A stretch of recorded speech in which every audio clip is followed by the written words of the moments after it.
first item on the agenda is public comment, and this is an opportunity for members of the public to offer a comment on a matter which is not on our posted agenda, and it's intended as a comment rather than a back and forth or a deliberation or a discussion. And we try to keep public comments to 3 minutes. And is there anyone here that wishes to make a comment? Bonnie or sir?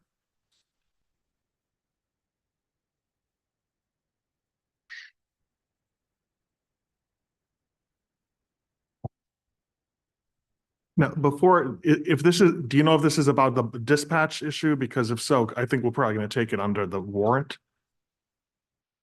As part of May and it may not be. Okay. I don't want to hamstring it.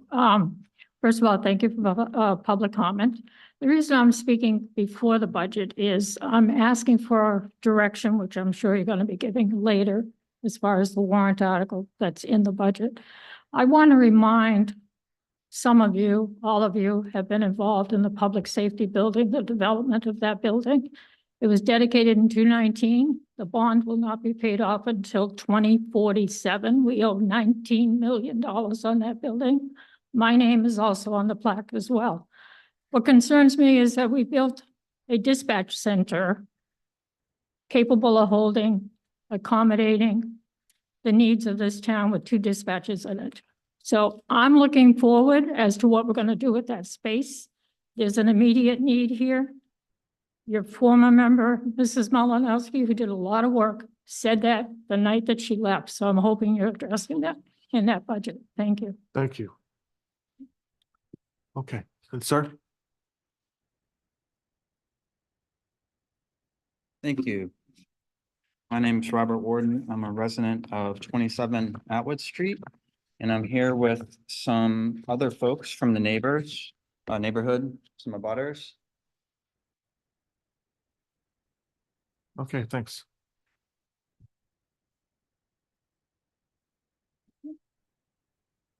That's for those online.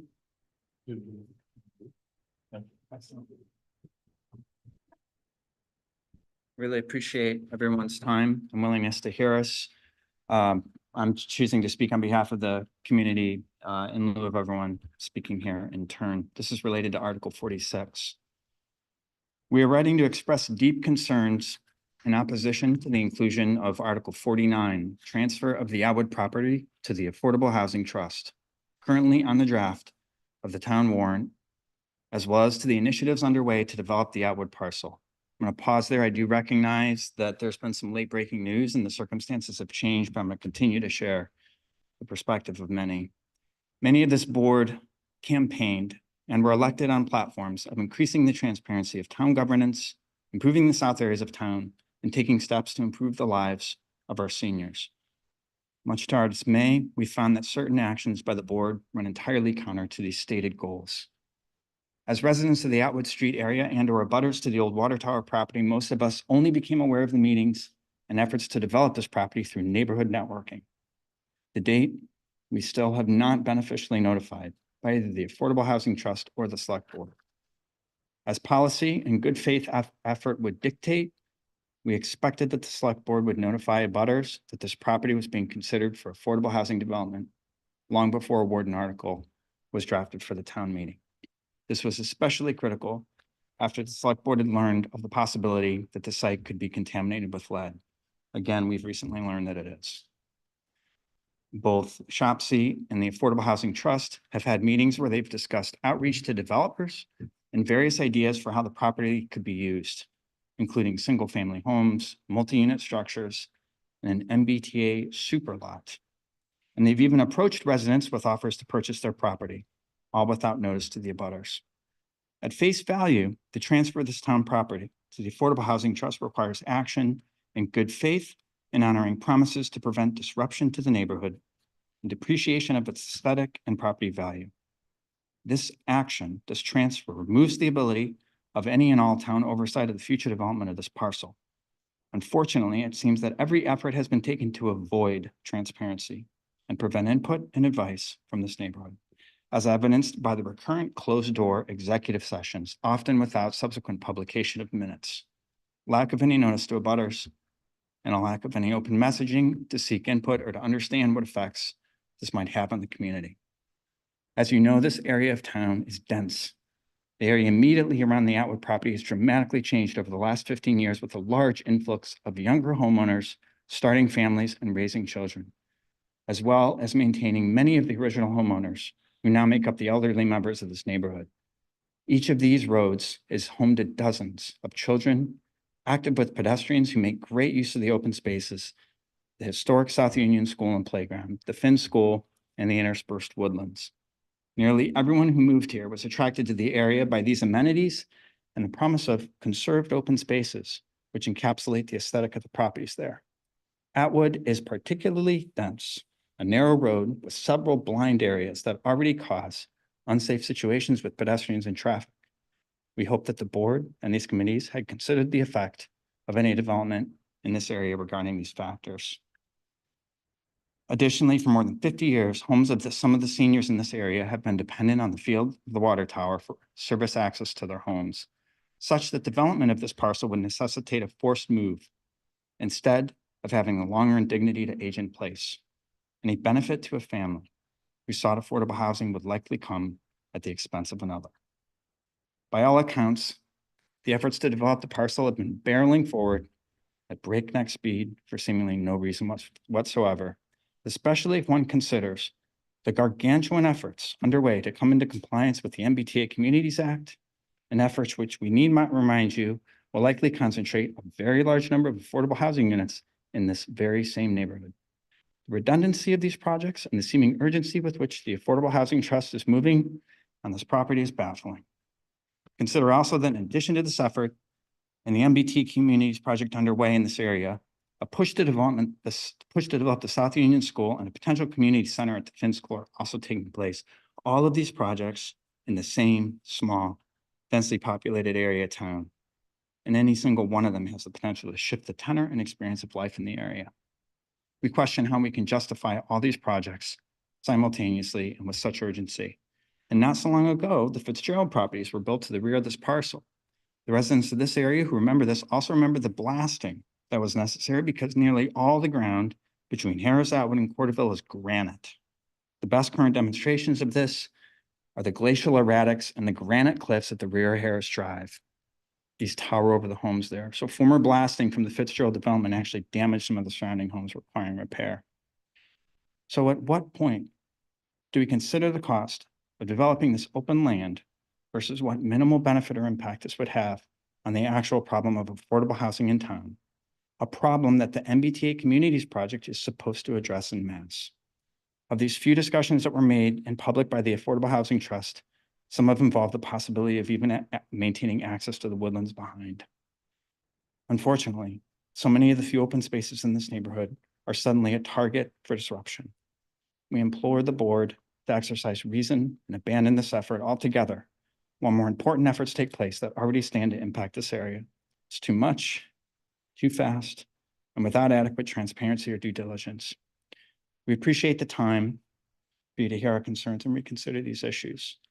Undersigned 25 residents of the area. Okay, so thank you, sir. And I anticipate that later on in the agenda, we'll be considering whether to take this article off of the warrant for this town meeting. And I anticipate that we're likely going to be taking it off the agenda for this town meeting. So I think we can have an opportunity to discuss this in some further detail later in that portion of the agenda, but I want to thank you for your letter. Thank you all. Thank you. Okay. Does anyone else have a comment that they want to offer? Okay, so then the next item on the agenda, Brian, actually, if it's okay, we were going to take the an appointment first. So Miss Kumari, would you like to come forward and sit up here and just introduce yourself a little bit? And so you're here and you volunteered for a position on the Cultural Arts Council for a term to expire February 27, 2026.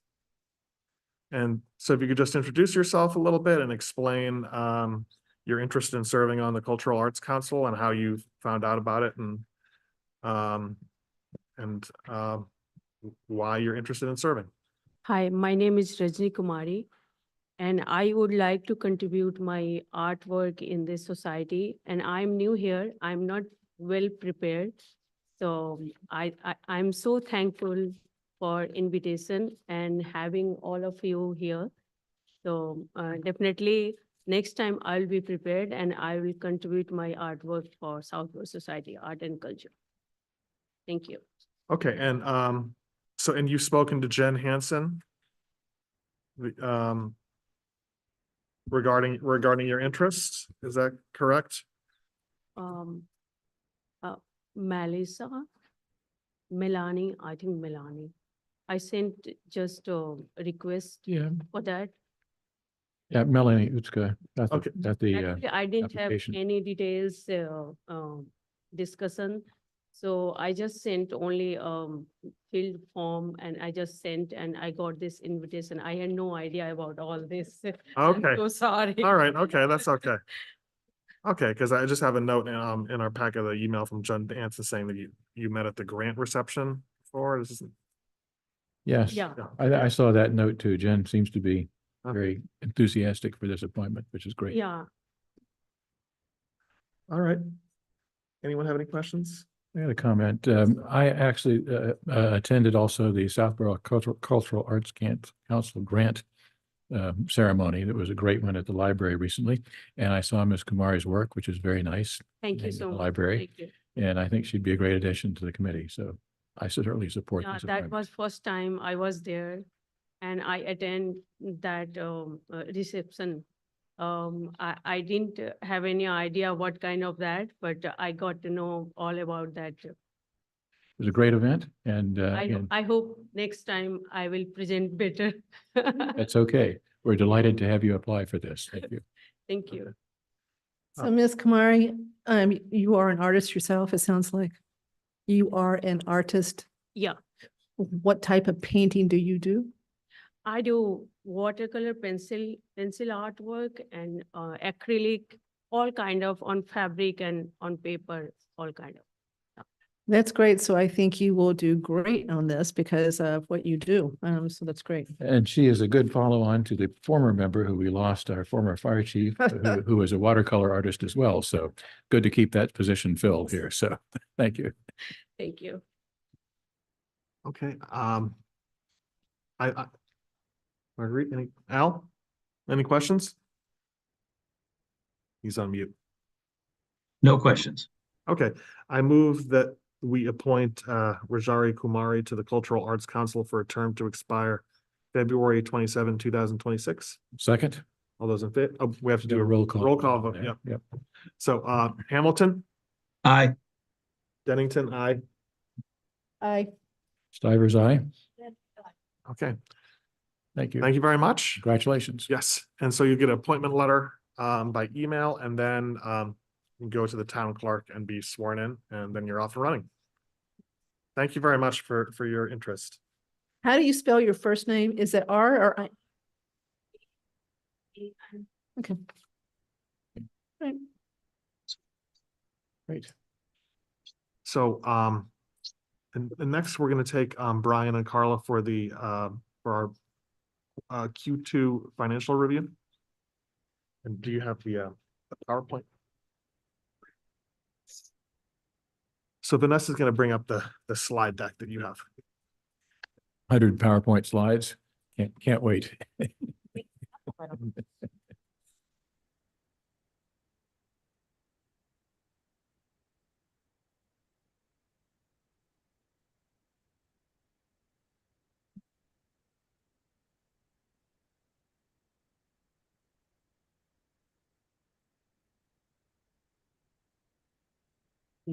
Typically have our themed holiday that's usually close. I don't know if anyone knows, we usually have a holiday theme.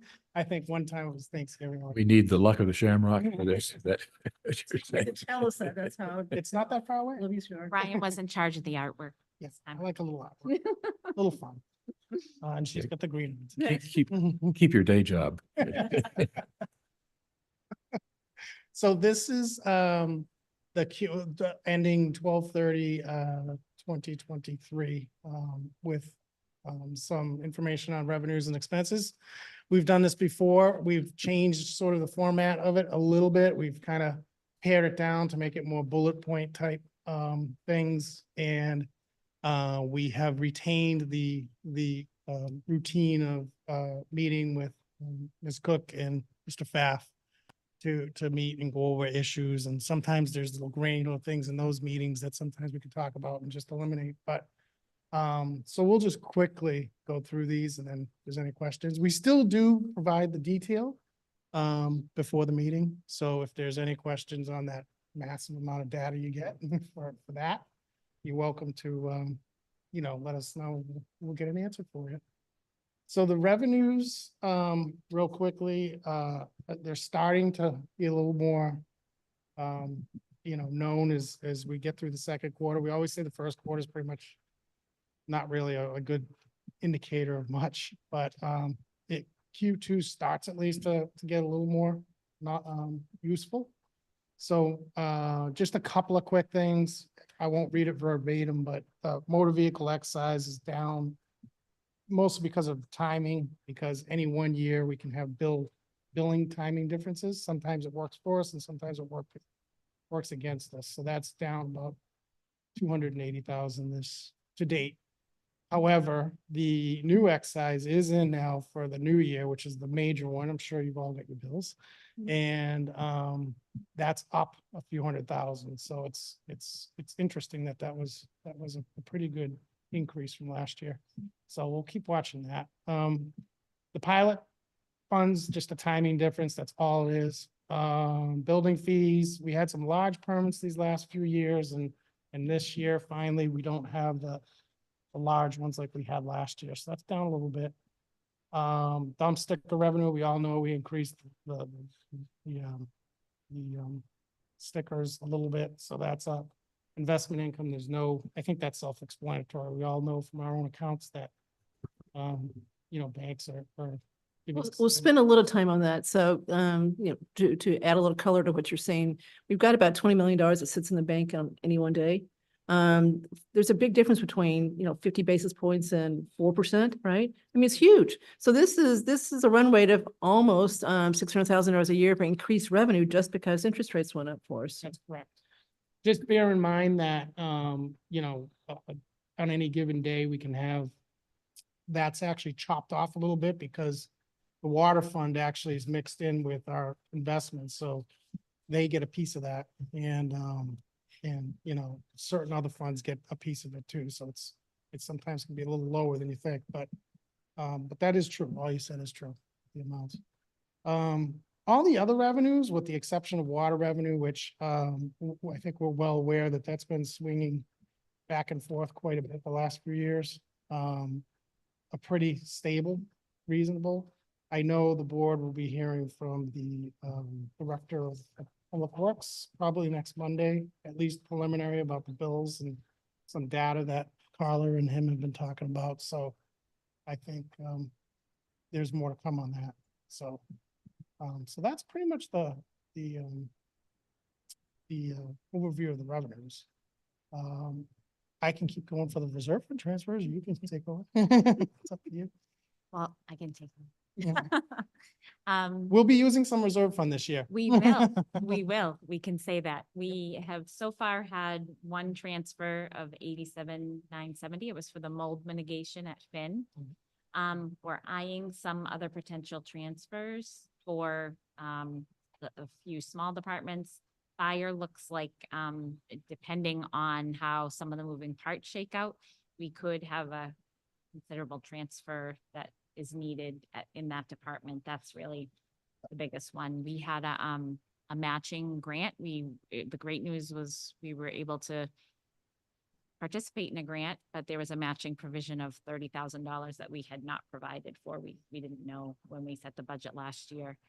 And I believe the tower truck needs some repairs, and I'm that is estimated to be about 40,000. I'm not sure if that's a solid number or the specifics on that, but potentially if we have, you know, a lot of overtime and fire and, you know, with the vacant chief position, we are paying an interim, but we'll see how that all shakes out at the end of the year. We're keeping an eye on that. We anticipate a small transfer maybe for ZBA. We may be able to cover that at a building or another department. That's just due to the 40B projects. Laura Davis is taking on some additional hours. But it will definitely not be the 180,000 turn back that we had last year, unfortunately.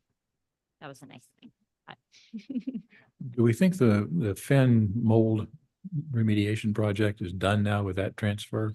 Or is that something they may come back later and say, oops, we need to do?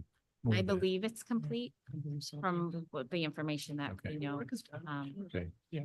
But not, It's a part that was covered by insurance and. Okay. things like that. but not phase one of 6 phases or something that gonna need to do more that we know of at this Yeah, that point. we know of Okay. right now. All right, thanks. Nope. And then just a few quick words on expenses.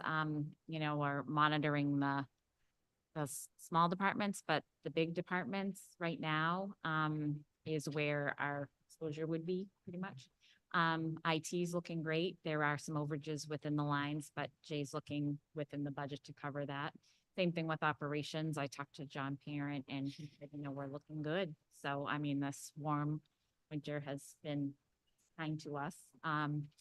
That translates to DPW right now, snow and ice. We've spent about 64.6%. And last year we spent a total of 79%.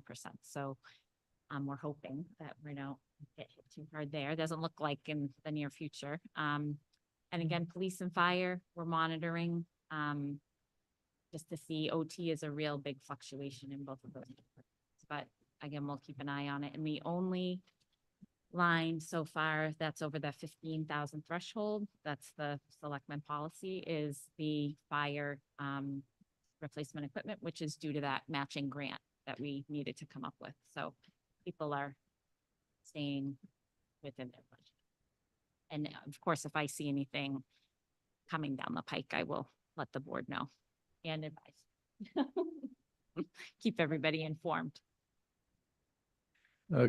Maybe an unrelated question. Have we closed out our audits that the feds are doing for our past ARPA and other expenditures? We filed claims for a lot of that. I thought there were still some things hanging out there. Is that all now wrapped up? So we did have one claim that was approved this past month for FEMA, which now we can, I can submit our category Z, which is for Lieutenant Neil's time, Neil Spazie's time, working on the FEMA claims. So we are really close, dangerously close to the Okay. finish on I that. thought there were some questions about some of the vaccine payments that we'd filed for. Is that now closed out and Yeah. we got paid? We actually did. It took 16 months, Wow. Ugh. 16 months Great. to get that done. But yes, Good. that, Very good news. Thanks for all the good work. yes, I you didn't and make a others. slide, but Good. Okay.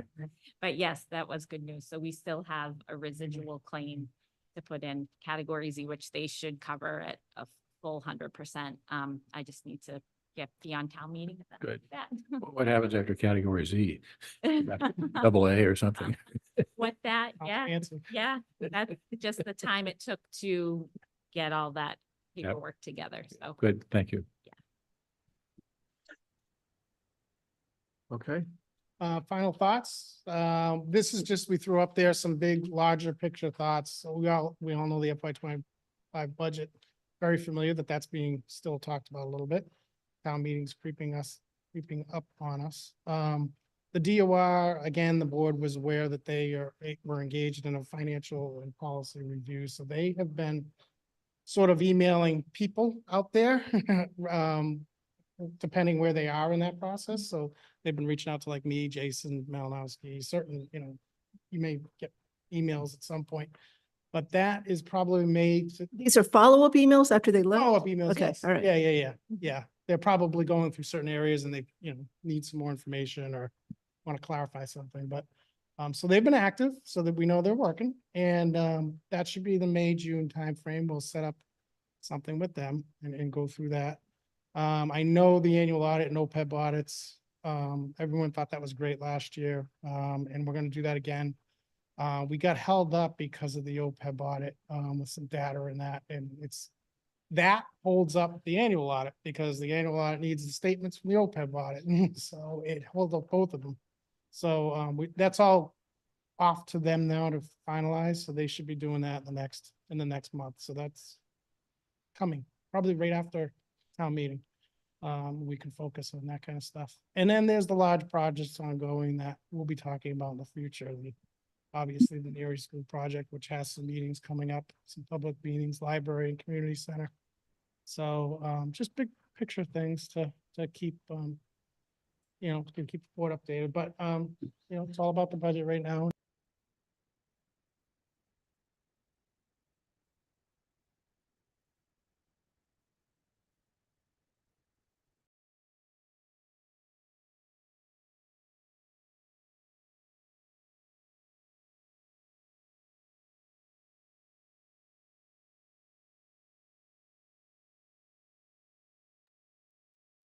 Andrew, you're on mute.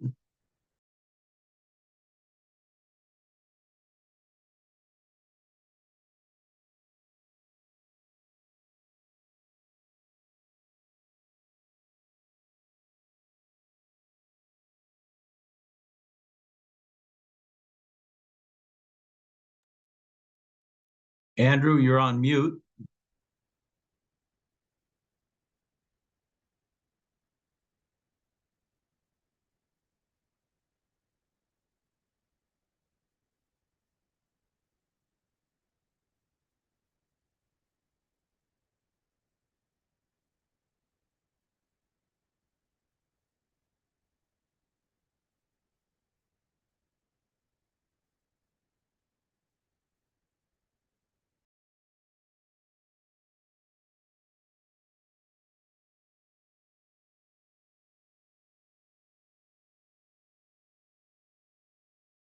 Evening.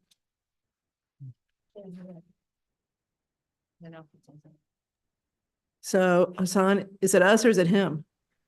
I can hear you now. Oh, good. Okay. Okay. All right. So Thank everybody you. got that? Very important. This project is starting to move really fast. So if you want your input to be heard, those are the two nights to go. Correct. I just thought Um, we'd take an opportunity to make that public service. Oh, yeah, thank you. Thank you. Last thing is, I'll just mention is a little off top, not so much off topic, but I think, and Kathy, correct me if I'm wrong, that the only items that remain between advisory and the select board of financial differences are the possibly the golf course, police budget, police budget. Town engineer. I'm sorry, the engineer. Yep. Because it was, yeah. And they've got a difference in the road money And the than road. we do right now. So it's those 4 items. I just wanted to mention that, and I think, I don't know if we're gonna try to care for those the next day or two, but We are. we'll see. That's it. Okay, anyone have any other questions? Nope, sounds good. I like the format. I think it's much more efficient. And again, if we have specific detail questions, we can certainly follow up with. Well, they send that to you separately. Yeah. So all the details there, they're just trying to keep this report down to something that is digestible. Right. Yep, but you know where to find us. if you have Yes. Oh, yeah. questions. We do, thank you. We're always here, so. Yeah, Bonnie, do you have a comment? Yep.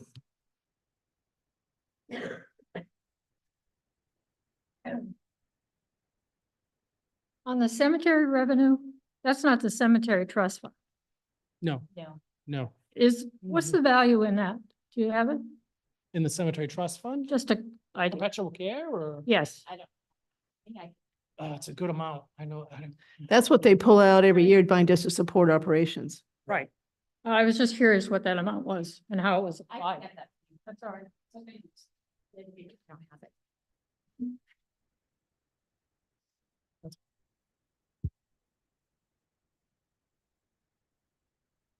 Okay. Well, thanks, Brian. Thank Thanks, you. Brian and Carla. Thank you.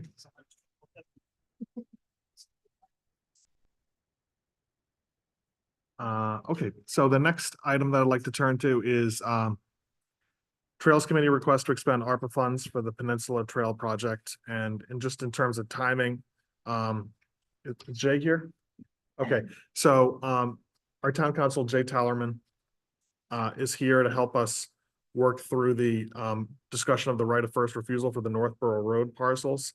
And he has another meeting at 8 o'clock. He's available by Zoom now, so what I intend to do is we'll deal with the Trails Committee issue, and then we'll advance on the agenda, the Northborough Road project, and then for the people that are here for the Atwood, it's probably gonna be later until after we do go through the Northborough Road project, where we discuss the annual town meeting warrant, but maybe it makes sense that one of the first things we'd address when we get up to there is discussion about the Atwood property. That makes sense? Yes. Okay. Good idea. So with all that said, we could bring the microphone to you if you want, or you could come up here.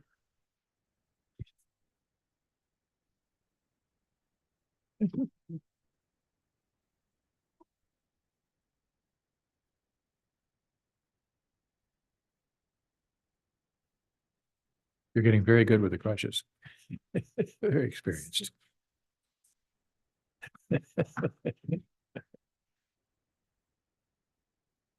Sure. Yeah, yes, please. I get the microphone. I think you get it. Catherine McKee, Trails Committee Chair. So in your packet, we submitted a letter of request to spend ARPA funds that had been allocated to the Trails Peninsula project for engineering services. So I'm here to discuss any questions you have. Kathy, Need to be closer to the microphone, I think. Do you want me to start over? So I'm Catherine McKee, Trails Committee Chair. And I've submitted to the select board a letter and request to spend ARPA funds that have been allocated to the Peninsula project on engineering services to get the project started.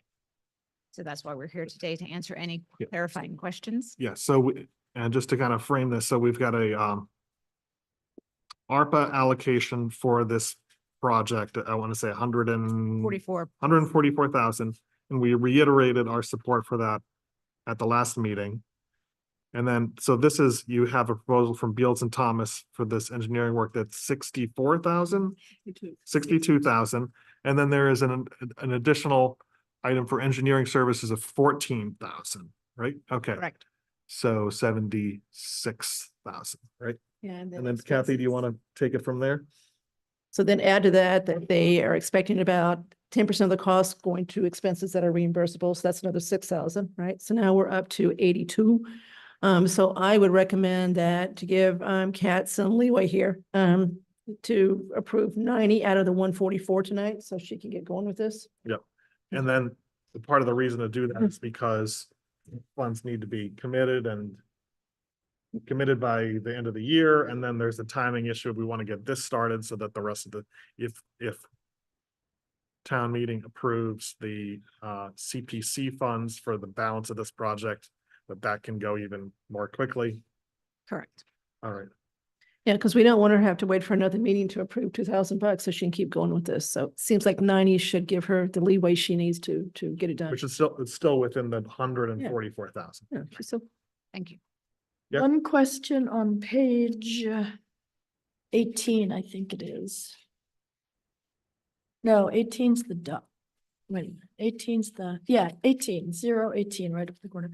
Optional services, geotechnical engineering services, just wondering what that was. Yes, so we had that put in as an optional because that is the pro bono services that we expect to receive from Terracon. But just in case something comes up, we wanted that included in the quote to ensure that those services would be thank you. covered. Yeah, I remember that. I mean, I've followed these discussions. It seems to make sense to me. So, Let's do it. Okay. Kathy, do you want to make the motion? So I make a motion. I'm sorry, I keep forgetting. Does Al have any questions? No questions. So I'll make a motion to allocate $90,000 out of the ARPA bucket that's designated for the Peninsula Trail tonight for Kat to use per the proposal she's got from Beals and Thomas. Second? All right, all those in favor, Mr. Hamilton? Aye. Dennington, aye. Cook is I. Stivers, aye. Landry, I. Thank you All right, very much. thank you very much. We're excited. Good luck. Okay, so I think at this point, we're gonna turn it over to, we're gonna bring in Mr. Hallerman. Yeah, to talk about the discussion of the 61A right of first refusal for the Northborough Road parcel. So here, right, so there's two parcels that are assessed as agricultural land, and then by statute, in exchange for having the lower assessed value, that the town has a right of first refusal if the property is considered for conversion to a non-agricultural use. And we got notice on January 29th of a notice of intent from the property owner to sell the two parcels. One's 10.7 acres and one's 8.76 acres.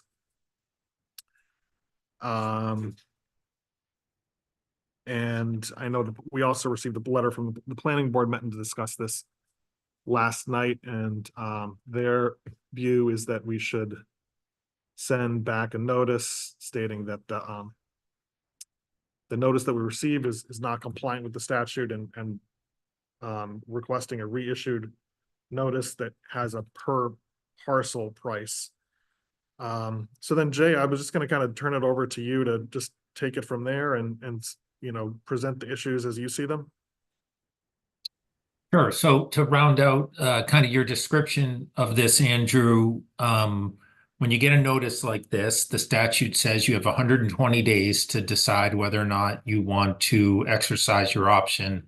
If you do decide to exercise your options, there's additional processes, including town meeting votes, that would have to happen after that. During that 120 days, you would have to hold a public hearing at some point during the process so that folks could weigh in on it if you want to.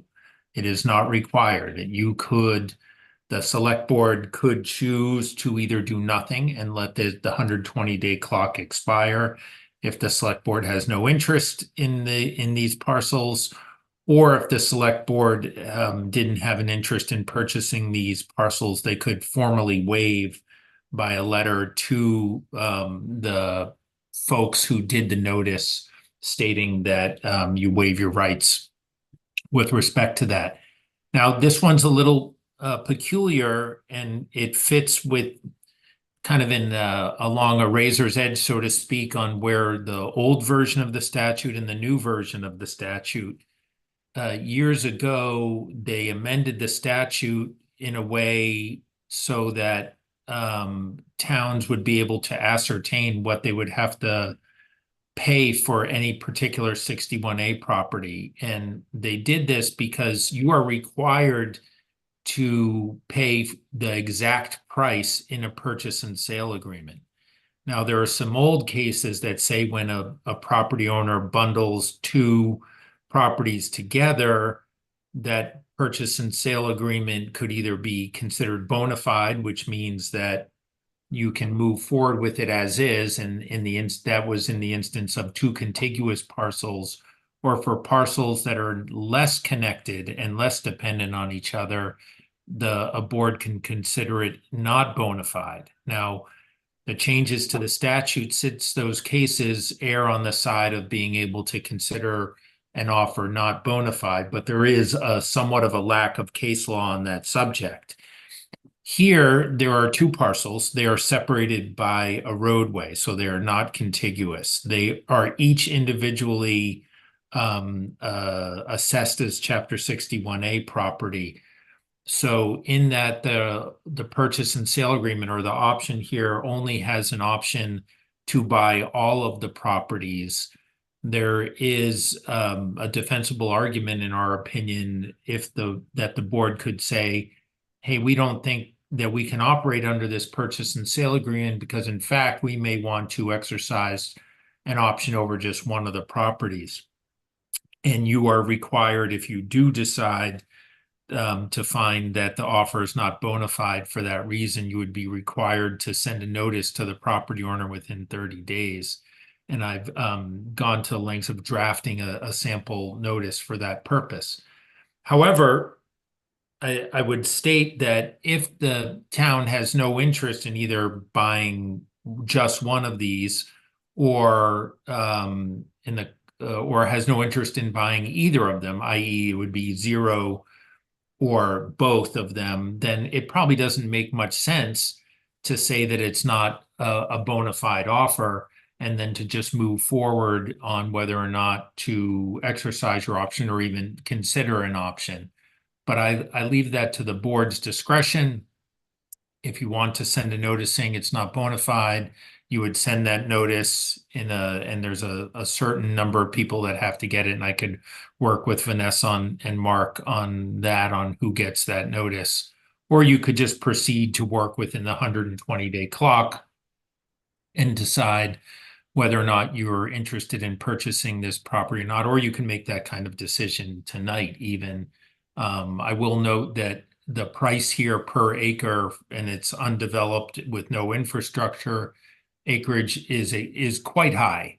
And sometimes that comes into consideration by towns as to whether or not they want to match a price or not. Here, that's obviously your discretion, and ultimately it would be town meeting's discretion as to whether or not they'd want to pay that price. So I know that was a lot of material in just a short amount of time, so I'm happy to answer any questions. Andrew, I have a question. Yes. Jay, I've heard it suggested that the town might want to buy a piece of one of these parcels and put some affordable housing on it.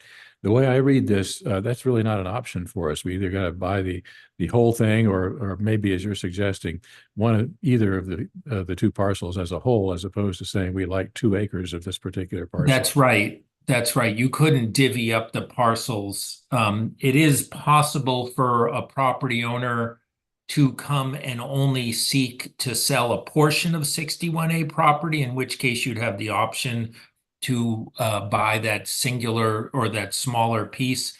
That is not what the property owner is doing here. It's a bundled purchase and sale agreement. Best case scenario, you could buy one or the other, either the 10-acre or the 8-acre parcel, potentially. But here it's structured as just one sale. Now, that said, Sam, if you decided to buy, when you do buy a 61A property, that doesn't mean you have to keep it in rural use. You could buy a 61A property and dedicate a portion of it ultimately for affordable housing and leave the remaining portion for some other use. Right. Yeah. But again, that's helpful. Thank you. That was my understanding, that we didn't really have that option, at least at this point. Right. That's right. Thank you. Marguerite, do you have any questions? No, I'm actually in support of solar power. Kathy? So thanks, Jay, for being here tonight. So tonight, if we did not, first of all, we don't have $5 million. So I'm not in support of even going further with this. I just soon be nice and tell them that we've waived the ROFR. So just to reiterate what you said, if we know we're not going to do this, because in my mind, we can't afford it, and that's what everybody else thinks with everything that we're facing us in this town in the next few years, wouldn't it just be appropriate to go ahead and let them know now and not? Yeah, I would say that's actually more common than folks think, because every town has a lot of 61A property and it comes up. And there are great opportunities through 61A. It's really a tremendous program and a way to either keep property under conservation or agricultural purposes, or to use the land for municipal structures or affordable housing. It's a great program, but I will state that if I got, confronted with 50 or so 61A issues per year, towns waive their rights. A good portion of them, the towns are generally focused on A, price, and B, contiguity. Does the property fit in with an overall kind of conservation strategy or housing strategy or something like that? So there are a number of factors to go into, but it's not uncommon for a board to either waive their rights or choose not to take any action at all. You have a hand up in the audience. Yeah. Andrew. Yeah, so before we go to any questions, Okay, sure. So before we go to Ms. Brosco has her hand raised. When I was digging into this for this meeting, I just focused really on the price and just kind of blown away by it. It seems so expensive that Kathy, as you pointed out, there's no pot of money we have that's even approaching that. So and also if you did do the split, if you could do it if you tried to divine the intent of, okay, what was the price of one versus the other, the agreement seemed to answer it. You know, the smaller parcel would be still $2.1 million. And it's hard to justify that as an investment. Even if, you know, it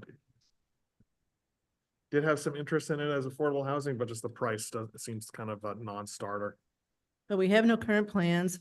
We know that the NERI decision is going to cannibalize a lot of things in the near future. I mean, that's a year away. So till we get the NERI Community House decision made, I don't know where we find $5 million to do this and what we would do with it if we had it. Are you going to see what Al has got to say? Well, I don't know if Al is participating in this. He's got us muted. Yeah. Mr. Chairman, I have to recuse myself in this discussion. I'm related to an abutter. Okay, thank you. That's what I thought. So Lisa, Ms. Brosco is in the audience, has a question or a comment. Good evening. Can you hear me? Yes. Great. Thank you. I'm glad to see that this discussion taking place, Andrew. I appreciate that it is taking place, but I want you to consider that this is a unique opportunity. The town doesn't have a lot of 61A parcels left. And I think before the board makes a decision on this, I think it would be short-sighted to at least not hear from the other stakeholders, such as recreation, open space, affordable housing. You know, we've talked about doing meaningful affordable housing. And this is an opportunity for whatever the price point may be, $2 million, to at least not have the discussion, looking at the number of units that could potentially go in there for meaningful affordable housing. I think without even exploring it with the stakeholders is a big mistake. And I don't think that the taxpayers get the benefit of that. I know there's talk of where potentially the funding could come from. I can't say tonight, but I think at the very least, you should send a letter for the bona fide offer. And I think, you know, you start a discussion amongst the boards and committees out there that are potentially stakeholders in this to see if there is an interest before you just say no. I sat on the select board back in 2017 when the Deerfoot parcel came up, and that was 27.8 acres. And, you know, that in itself was a unique opportunity, and that had tremendous support. So at least follow the process, and before the select board just says no, because this is important to a lot of people, just as some of the other things you talked about, Kathy, the community center, and, you know, what's going to be going on with NERI.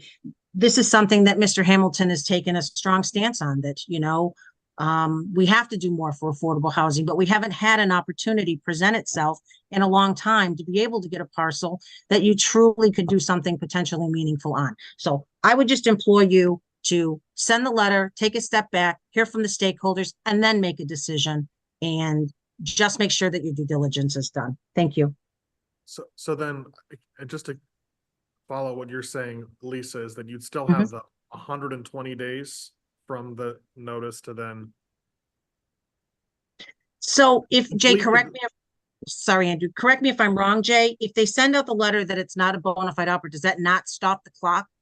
It would, Lisa. I mean, I guess the other, look, it is also possible, and I don't want to get into legal cases here, that they may disagree with the conclusion of it being bona fide or not bona fide in terms of that letter.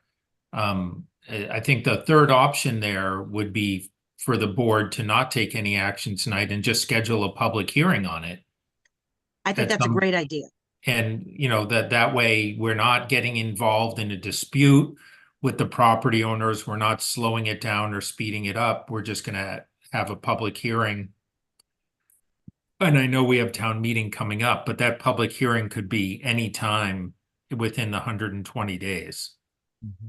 And Jay, there, if by public hearing, you really mean just like a public meeting, not something where you're, Well, you have to give notice and you have to give people the opportunity to be heard at it. So it has mean like more a of the hearing? earmarks of a public hearing. It's a little less rigorous in terms of publication and participation than, say, a zoning hearing, but it is still public. It doesn't have to go on any longer than a regular agenda item, but you could hear from stakeholders at a public hearing at any time during the 120-day period. and I think that Shopsy is having a meeting about this. I think it might even be tonight. Where they were gonna offer some comments on this as well. I mean, I still have some of the same deep skepticism about the price, but Yeah. I do too, but what Lisa says reasonable. I mean, it's nice to hear how supportive of affordable housing, because we know we are. Yep. That's why we support the 240Bs. Yep. So I'm happy to slightly pause. But I don't think I'll change my mind because we Yep. just don't have $5 million. Yeah, I'm willing to listen also. I do have a question for Lisa. Lisa, I've actually tried to think about where we find the money to do this. I mean, do you have ideas of where that is out there? I mean, I'm stumped in terms of being able to find financial support for this, given, as Kathy suggests, all the other things we've got moving along now. Yes and no, Sam. I think, if the board takes the opportunity to hear it at your next meeting and gives the stakeholders the opportunity, I'll also look at where I think potentially it may be able to come from, Sam. Off the top of my head tonight, no, I hadn't given it any specific thought on where, other than I just wanted to make sure that we at least took the advantage of doing due diligence on this opportunity. That's all. Okay, yeah, and again, I think all of us think that there could be some great things that come from this, but as always, there's a budget crunch, and so how do you figure out how to pay for it? But I'm fine with giving people an opportunity to discuss this a little more. I am as well. We have another comment. Mr. Pfaff? Andrew Pfaff, 50 Oak Hill. I think Lisa made a good point, and certainly I am concerned about the cost of it, but I don't think we know the cost until we go back and ask them to split the parcel. So my concern is, and I don't know if we would still have time, but to write a quick article for the warrant to put this on there, and if we needed to pull it at the last minute, but I'd hate to garner some support, the cost to come back, and then not be able to have to hold a special town meeting to approve, the cost or the purchase of the land, but maybe add it to the warrant, or whether or not we could do a special within the annual, but just something to think about. All right. So Jay, the 120 days, is that to complete the entire, get town meeting approval for it too? No, you have 120 days to exercise the option, and then you would then present them with a modified purchase and sale agreement that would have the closing terms and the town meeting contingency. Here, given the date of your town meeting, it would almost assuredly have to be a special town meeting at some point if you wanted to exercise the option within the 120 days. So we may end up with 2 special town meetings because October is too late. But I don't agree with Mr. Pfaff as far as the way to do this.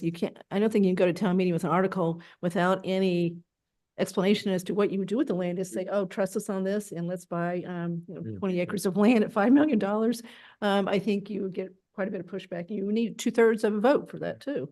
So I don't think putting it on this warrant is the right thing to do. And if we do end up thinking there's some benefit to doing this, then we'll have to do the special town meeting. I don't recall when the 120-day clock runs out. Can you remind me of that? Jay, do you know? It's from the date of receipt of the notice. So whenever I know the date of the notice, I don't know the date of receipt. It looks like Remember. Yeah. it was late January that it was Yeah, it looks like given, February so- 5th, maybe. 120 days? So February, so- March, so- April, May. it's 4 June, months June, yeah. essentially. So, February, March, April, Early May. June. Okay, Yeah. good. So we've got a little bit of time. Yeah. All right. So no action other So- than sending them a letter saying that. Well, that's the Modify decision I it. need to make now. Well, if we really if you're gonna truly look at this, entertain it, it would be nice to know that we could buy one and not both. We're not, so that's, if you're really just trying to do affordable housing, you don't need them both, right? You just need a piece. So you can start trying to negotiate with him as far as carving off a piece too. So anyway, yeah, send the letter to get them separated so we know what each. I'd send a letter, say this is not bona fide and try again. And if they argue about it, then we still got some time to argue. So Jay, even if there's a dispute about the position that we take in this letter, you still have the 120 days. That's right. We would keep our eye on that 120-day clock anyway. Okay. So I think I'm convinced to, We've got a hand up in the back of the room there. Other side. Here in the room here. oh, so focused on the computer that, okay, please. Tim's going, he's gonna beat you. Frank Flaherty, 17 Leonard Drive. I was just wondering if it'd be possible to figure out, if you want to do affordable housing, could you figure out how big a parcel you would need for that? And make an offer to him, say, hey, could we buy something that size for a much smaller amount of money? Is that possible? It would only be, you still would have to know what you're gonna do with it. You can't just buy the land saying we're gonna do affordable housing. We can't afford to build the housing ourselves. So you gotta partner with someone, maybe more than one person, to get it done. So it's a lot of work into figuring this piece of it out. So it's not just buying the land and saying, okay, now let's do affordable housing. You kind of gotta know where it's going from there. Right, but it's been stated that you would need, if you were going to do an affordable, somebody brought it up as, if you want to do affordable housing, you could do it on a smaller parcel, right? Oh, definitely. I'm just saying, could you make, I mean, there's a lot of work involved in getting that done, but that would be a different decision. You could figure out roughly how much money that would be. It would not be 5 million, it would be much less. Yeah, but we don't have the right to do that. We've got the right to buy maybe one parcel or the other, maybe the whole thing, but we don't have a right to go and say we want 1 acre. Because that was part of my question. Can you make that proposal? You say, no, you're. You can make it, but we don't have the legal right to do it. They'd have to say yes. So you'd have to ask them. So there's an option agreement where the owner of this property granted another party an option to purchase it at a very defined price, Oh, I see. which is a high price. Yeah. So, Right, I understand. okay. Yeah, it's a little more complicated than I realized. Okay, yeah. Yeah. So there's a pending deal in place and you'd be. correct, this is They've the got the right right of to first match refusal. that deal. Yeah. Two other parties involved, Okay. yeah. All right, my mistake. Thank you. Okay. So I think the consensus is to send the letter? Right, No? All right. no. Well, okay, so, Do a vote. I move that the board send the owner the, letter that Attorney Tallerman has prepared for us in our packet. Effectively declaring the offer is not bona fide and we'll Yeah, could they entertain a split bona it? fide offer, yeah. Correct. Split it, yep. Second, Okay, so a roll call vote. So I guess Mr. Hamilton's gonna abstain, right? please abstain. Okay, so Dennington, aye. Cook a grudging eye. Stiver's an enthusiastic guy. Landry, nay. So thank you, Jay. You're welcome, Appreciate your help. of course.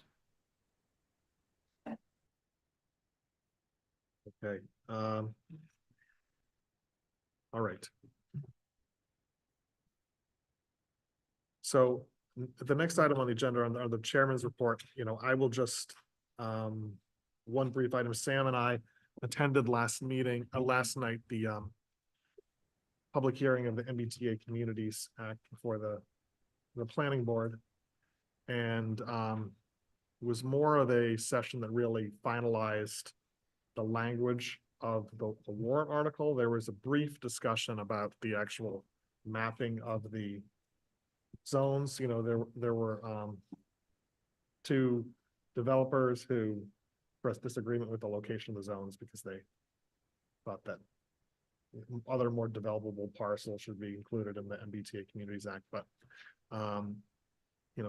so they have finalized their MBTA Communities Act warrant article, but it's not in our packet for tonight, but anticipated will be in there for the warrant that we sign on Monday.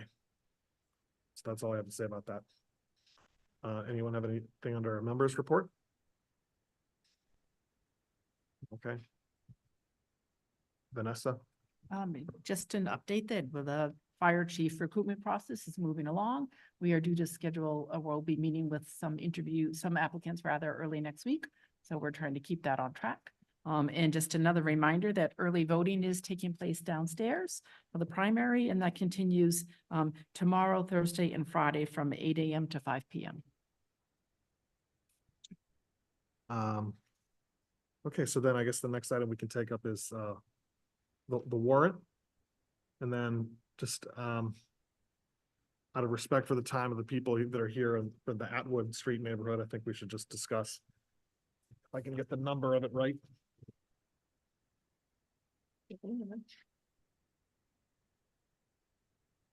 Number 49. Okay, number 49, which proposes transferring the site of the current no longer used water tower site to the Affordable Housing Trust Fund, which could then use it to do a project with Habitat for Humanity or another similar group to develop affordable housing. So I thank you for the letter. Here's my just own view, and then we'll kind of open it up, is that I think it's a fair point where this hasn't had as much fulsome public discussion as it needs for an ultimate decision. I think a reason for that is because, and it's just kind of a bureaucratic issue, is that this was a discussion about from the Affordable Housing Trust Fund Committee about whether to have a warrant article that would authorize the transfer of the parcel to that committee. And that committee is a 7-member committee that 5 members of which are from the select board. So it's a lot of the control of that committee comes from the select board, but a lot of the meetings of that have occurred from that committee, which we've met kind of irregularly rather than in these kind of regular Tuesday night meetings. And ultimately any action would require town meeting approval and would ultimately need a full discussion here. I think that this is something that's not ready to be presented at town meeting right now. So I am in favor of taking the warrant article off for consideration for March. I think some of the a theme of your letter is I think that we're moving too fast. And I think sometimes from our perspective, just speaking for myself in terms of progress on affordable housing, we feel like we're moving too slow because the Affordable Housing Trust Fund has accumulated significant amount of money. And over the past decade or so, and please correct me if I'm wrong, the only real money we've spent is just about studies about how we might spend the money instead of actually doing something concrete. So there has been some kind of impatience or urgency on our part to do something, so to speak, right? And I think from what we're learning from this whole process this year is there's no easy way to do this. And the point that I want to stress before I turn it over to others is it has never been the intent to, if the town meeting was to approve a transfer of the currently town-owned site to the Affordable Housing Trust Fund, that would simply immediately result in this kind of large-scale development. I think it's always been the intent that if we did something, it would be something kind of smaller scale that's fits within the character of the existing neighborhood with landscape screening to minimize any impact on other abutters. The one point I think you make in this letter about MBTA communities, and I don't know if I can pull it up on the screen now, but at the planning board meeting last night where they showed the maps of the MBTA communities zone. So there's one required part which must be within a half mile of the train station, and it really is not close to Atwood Street. It's I had it here, but And along Southville Road, Yeah. basically. yeah. So you know, I think the concerns about having there be a major impact of the MBTA Communities Act on Atwood Road is not a real concern. And there was the discussion about that was presented about, you know, if we were to develop this 5 different options, the one which had this like as referred to this as a MBTA communities super lot, I think was the term. There was probably about 90 seconds of discussion about that before most people thought that's a total non-starter, and it was completely eliminated from the beginning. So also, I don't live in this neighborhood, but I'm very familiar with it because I live in a neighborhood pretty close on the other side of Woodland Road. So again, just stressing what I think we've had in mind is something that is smaller scale.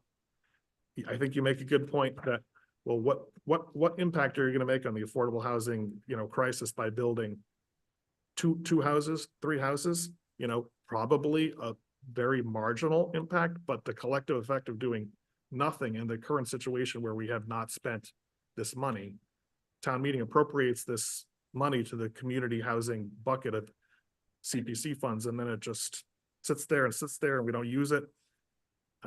We don't think that's the right thing to do. So we're trying to balance that, right?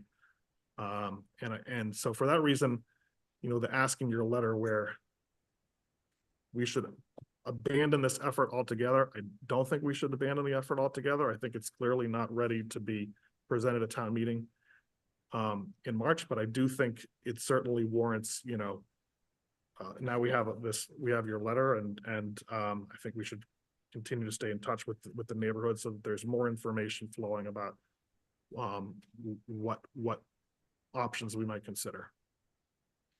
And I know Al Alan has his hand up. yeah, I'm sure Al will want to speak to this too. Thank you, Mr. Chairman. I think this was put on the warrant a few months ago, probably with an excess of optimism, to be perfectly honest. What has been going on to date is an attempt to understand whether it is even possible to develop the site. We've done a little bit of preliminary work on septic capacity, and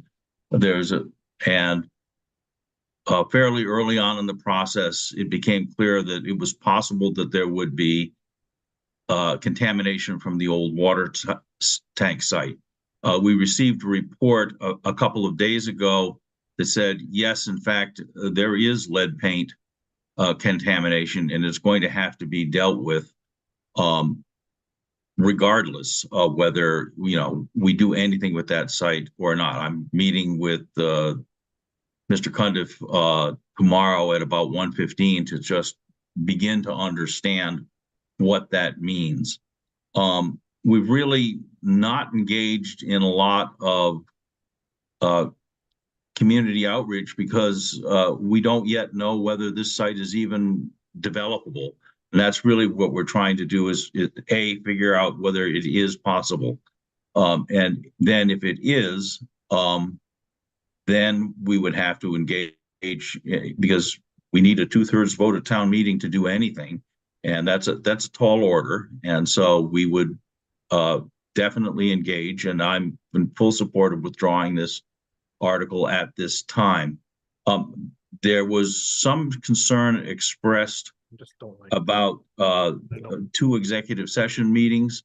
I want to assure you that the subject of those 2 executive session meetings was unrelated to Atwood. There was another parcel which the Affordable Housing Trust Fund has an interest in and may yet have an interest in. And so those 2, the minutes from those 2 meetings are still subject to executive session. At the appropriate time, you know, they will be released. So, you know, at this point, I'm in support of withdrawing this article because frankly, we don't know whether we can develop this parcel. I will also mention that Ms. Landry and I will be at the parcel at 2:00 tomorrow, meeting with one of the abutters. And if anybody else, it's public property, and if you're welcome, you are welcome to come and express yourselves. And as we walk the property and discuss, what is and what is not going on. And at this point, there are more questions than there are answers. And until we have answers and a specific proposal we could even begin to discuss, there's not a lot of things to be done. I will also, assure you that as of this speaking, to the best of my knowledge, there is no plan to convert 21 Highland into affordable housing or any other form of housing. We have appointed a committee to study what we might use for that. And while there has been some discussion about possibly taking the property around 21 Highland, I'm personally utterly not in favor of that, of taking parkland away from a densely inhabited neighborhood. So that's the status. There's really, this was put on the warrant a few months ago with an excess of optimism. And if there's one thing I have learned over the years is that being optimistic about the pace of government is probably a fool's errand. So that's really what's going on at the moment. Andrew? Go ahead. Yeah, I have more to say, but I think I should just let the Okay. rest of the board comment. Quick comment from me. I support withdrawing this one, hearing more what people have to say, although I will reinforce, Andrew, some of your comments. I think it's important for us to actually move forward on affordable housing one way or another. I'm certainly sympathetic to the density concerns, although the conversations I've heard say that we would be looking at one house, a duplex or something like that there, which to me at least is not a substantial burden on the neighborhood. And I would hope that we might find a way to do that, but not at all clear at this point. So happy to listen more and look for this and other opportunities to actually build some affordable housing. Thanks. Just a couple of comments having to do with Mr. Orden's point or the point of your letter. Affordable housing has become, and excuse my laryngitis, something that feels out of control to a lot of people in town. They know that we need it. And I feel like I totally sympathize with the neighborhood, because you have a neighborhood and then all of a sudden there's this thing looming over you that seems to be not something that you understand or has been explained. And I think that the select board and the Affordable Housing Trust Fund group would take a lesson from this and understand that it needs to be a conversation with the neighborhood before anything gets done. So I'm totally in favor of taking this off the table and out of the warrant. Thank you.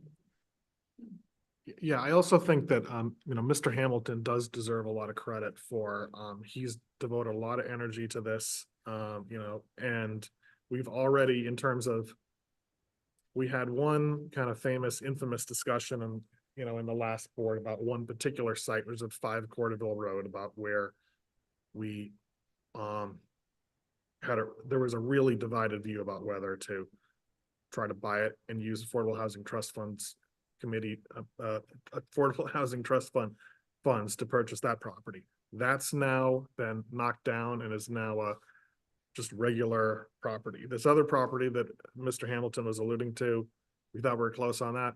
That didn't happen. This thing which just came up, you hear, it's like several $1 million. So there's this is a difficult process that we're going through. I still think that we should keep trying. I mean, one thing I think that's worth considering is when I went to the Massachusetts Municipal Association annual meeting, and I spoke to someone from the Massachusetts Housing Partnership who, talking about this, said you really should rethink like the whole structure of how you set up your Affordable Housing Trust Fund Committee. And so I think that's something we should work on. We've talked about it. We just got to make progress on it for a fall town meeting.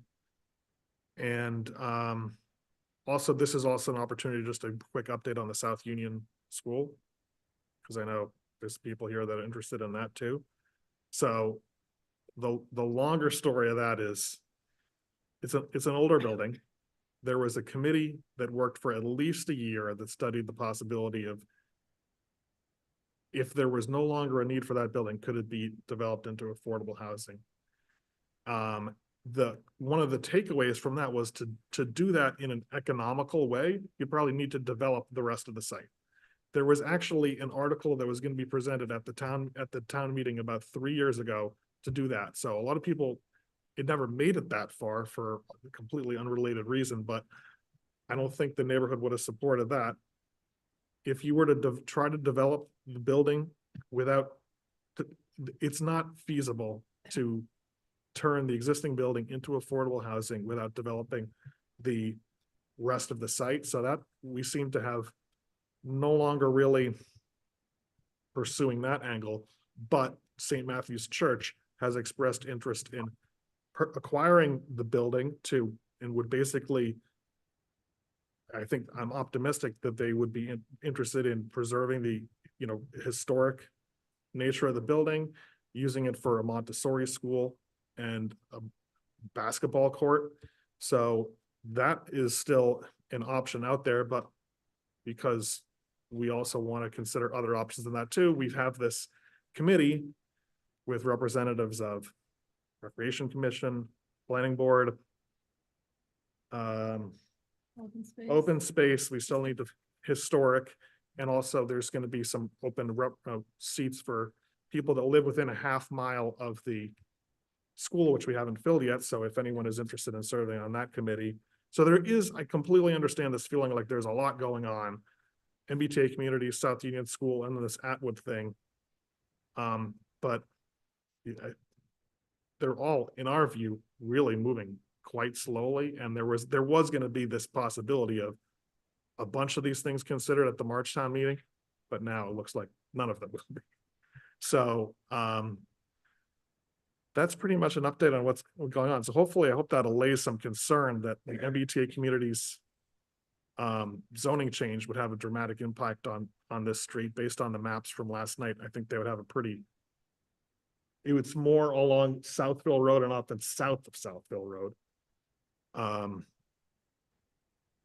The discussion with the South Union School is something that is very heavily dependent on the decision that happens with the Neary Building School in spring 2025. And Mr. Hamilton gave a pretty good summary of where the whole old water tower site stands. So I hope that's at least provides some information about where things stand. Yes? That's long, but I haven't commented yet. Let me just say a couple of things to not repeat what you guys said, but add something to this group has come out tonight to make sure they know as much as they can. I just want to make sure everybody heard, we haven't talked about Atwood in executive session at all. So this idea that we've talked about it all in public meetings. It may be Affordable House Trust, maybe this, but we have talked about it. But more importantly, the decisions that we're about to make in this town are all, concentric circles that do overlap. So the rebuild of Neary School has to happen. Neary School is 53 years old. That's going to happen in one form or the other, and there's different permutations as far as what we can do here. So there's basically 3, and 2 of those close Finn School. So I don't know if it's 1 out of 3 that it stays open, but it's least probably more likely than not, just given that 2 of the 3 are closing Finn. Finn may be closed. If Finn gets closed, then the recommendation is that we turn Finn into a community center. So there's been a whole committee that we're about to disband tonight that's come back and recommended how to use Finn as community center. I'm not sure if you caught that meeting. If we do that, the rec department, which is now in 21 Highland, would move to Finn. That's pretty much a fact. The other department in there has a home too that they like a lot too, so they probably would move. So we would be left with a building on 21 Highland with no town use at all. Again, I'm not saying that's what's going to happen to it, but that Finn decision really does inform a lot of things as far as your neighborhood. So I just wanted to say, that since you're here, you might as well make sure that you leave us as much info as And possible. part of that is because the South Union School currently houses the Youth and Family Services, which has the potential to move to the Flag School when the Historical Society vacates the Flag School to go to its new place in Bayville Hall. Yep. And then the Recreation Department. If Finn were to close, then you have a bigger Neary, then there would be the potential of Rec could move to Neary. I'm sorry, could move Right. to Finn. So that's how the whole jigsaw puzzle works. And then the town would not need South Union School. Forest Yes. departments. All right, quickly, one of the original members of Shopsy and also as a trust fund member, working with developers in this town and with CPC funds and development funds, we were able to build a home on Gilmore Road. We were able to purchase a home on Pocketville Road, work with Assabet to redo that home. So we have done things over the years, but what we did do, we involved the community members in the area right from the get-go. Now, when I did read that article that was prepared for town meeting, what would concern me was there was no number that identified the number of units, which probably caused some of this panic, which I don't blame. So it's okay to say what our intentions are. But from what I've learned over the years working with there was one 40B that I was not directly involved with. That's off of Oak Hill Road. Not knowing who's going to replace the individual that's saying what they're saying today in a public forum, you have turned over that parcel of property to another group of individuals who mean very well as far as community spirit and everything. But laws change, individuals change, their philosophies also change. So I encourage you, if you're going to bring an article in the future on any parcel in this town, that you at least disclose right up front how many units you plan on putting on that property. Since you have stated maybe one, maybe a duplex, that should be stated very clearly. That's good advice. Yes. Yeah, Ms. Faniff, that is in fact the plan. And it was simply, we were not able to make adequate progress on the plan prior to this meeting out of a excess of optimism.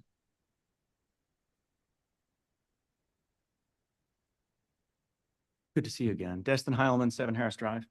Yeah, I think the main issue for me, so I should also say that I think technically, I'm not sure that I'm in a abutter to that property because it's within 300 feet. And I think our backyard is within 300 feet of the rear of that property. But I think the biggest part of this, optimism or not, is that it's related to what Ms. Cook said about one of the previous discussion points you were having is we wouldn't buy a piece of property unless we knew what to do with it. We wouldn't buy a piece of property unless we had a plan and we knew what we were going to put on it. And that's precisely what we have here. It's not a purchase, but it's a transfer into, and correct me if I'm wrong, a trust that is not beholden to town meeting. So decisions can be made later on that would not require an approval of town meeting. And that's the scary part. And although, we'd like to trust you, but things change. And, working with us, having a warrant article in the town that says, this is what our plan is. This is what we want to put on there. And we've gained the support of the people who live in that area is the way to go. So I understand that this was wishful thinking, but I think, in retrospect, wait a bit longer before it goes on there. The Finn School is also part of our neighborhood. The people that live on Atwood on the opposite side is where this parcel is. Their backyards abut where the Finn School is. And so we've been watching that carefully as well. And like we said, it's in the letter, it feels like a lot. It feels like a lot because we were talking about the South Union School. We were talking now about this parcel. We're talking about Finn, MBTA Communities is going on, and it's just a ton. It's tough to take.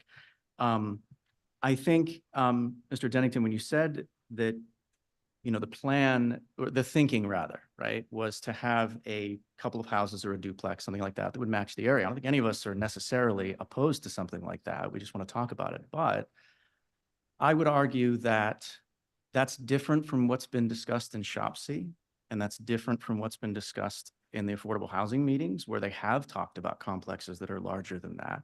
And that takes away that trust when we're, going to go to a town meeting and we're going to vote to have it put in the hands of the Affordable Trust, which we can then not control when they've talked about parking lots and larger complexes. That doesn't instill us with a lot of trust that it would be a 2-unit building. But I'd also argue that you said it would probably have marginal impact. And I would just urge you to weigh the marginal impact that would have there against however it's going to affect the community. Because I see the point that even if a marginal impact we want to raise the affordable housing in town, absolutely. But if that marginal impact is offset by people having to move or people having to be disrupted in that town, or by someone moving in there and finding it's completely unsafe because it's on a blind corner right there or bend, all of that is washed away. So I appreciate you listening. Well, I think that this has been a good discussion because there's some, I think Mrs. Faniff made a really good point, and I think Dr. Howland, you made an excellent point of that, okay, so this property is currently town controlled property. And one thing is, unlike a parcel that was deeded for recreational use or something like this was a water tower site. And now, I mean, another thing we did in looking at this is there any other potential town use of this site? No. So that's one of the things that led to the interest in thinking about it for affordable housing is it really has to do with kind of the order of operations as Mr. Hamilton was saying, the exact size and things like that was something that was considered as just like the blank first transferred to the Affordable Housing Trust Fund. So it sounds like the consensus is, from what I'm hearing, is it's more appropriate to think about everything together and then present it in that way at town meeting. That's what I'm hearing, and I think that's pretty. So the people voting know what they're voting for as far as what we would end up with.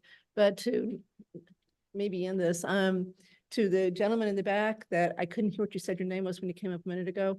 The reason things like this are appealing to us and what Al has worked so hard to identify parcels that the town owns that might be developed is because we've already owned the land. We don't have to pay $260,000 an acre for the land. So we throw the land in the pot.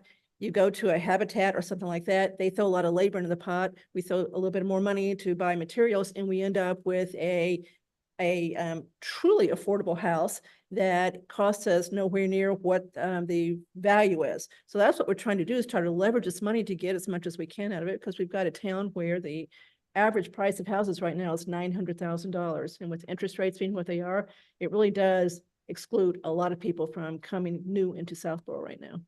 And just one last thing about, how it feels almost kind of scary that so many different things are happening. Another way of viewing it is it's a generationally important decision coming up next spring about all the town's capital assets, because building a new Near East school opens up this possibility for using Finn as a community center. Of course, there's price tags associated with all these, but I would really encourage anyone, if you haven't already, look at the final report that the Community Center Exploration Committee did. It was posted on my Southborough, right? I'm just smiling because Dr. Hyman's wife was on that. I know that. So hey, I know I'm sure that. he's seen that report. You can I know go that. on. So I think it's Personal copy. excellent work, and it really gives you some information about some of the different options that are available. I think they're really exciting, and there are ways that you could have a community center, and this is a building that looks pretty much the same as the existing building, that would have a lot of more interesting uses, and the price tag of converting the existing building to a community center versus trying to buy another parcel of land to do that from scratch. It's much more efficient to do it the way that the Community Center Exploration Committee recommended. So that's, I think, all I have to say on that. One more comment there. Yep. Yes. How you doing? I'm Carl Elvedi. I live at 22 Atwood Road, which butts this parcel that you're speaking of. I'm just concerned about the lead. So at what point in time and how will we be notified? We've been told tonight that there is contamination there, so I'm a lot concerned about that. So what's the protocol of telling the neighborhood the findings? How does that work? Al, do you want to speak to that or? Sure. I'm meeting with this information came to us, a couple of days ago, and I've been out of town. I'm meeting with, the superintendent of the DPW tomorrow at 1:15, to try and get an answer to just that question. My limited understanding is it's there. I don't think it's going anywhere, but, and I think the next step is actually going to be some additional testing. By the way, there's good news here too, because the other thing that we were looking for was PCBs, and there was no detectable PCBs on the property. So there's a smidgen of good news in with that. And we will be discussing what we have to do with that in public. And I agree with you. I think we should have a meeting to inform the neighborhood of what's going on there. If I lived in that neighborhood, I would be telling my kids not to play there right now. On the lot. Yeah. Can I interject?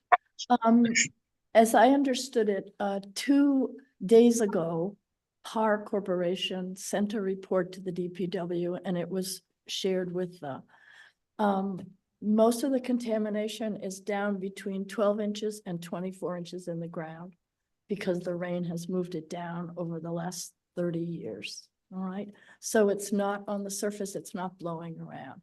And in fact, the report said if they had only tested the top 12 inches, it would have been negative for lead. So what's there is way down. What will be done about this? I don't know. They're going to have to decide what the best thing is. Do you just leave it there? Because it's not blowing around in the wind. If that's. Does it not get in the water? Like, I think we should don't know a wait. lot before we about go. that. I don't know Well, about the I guess water. my question is. Our water- Say something. We're When not, we- we've barely read this email, so I don't think we should talk about this. Right. Our Yeah, I water, agree.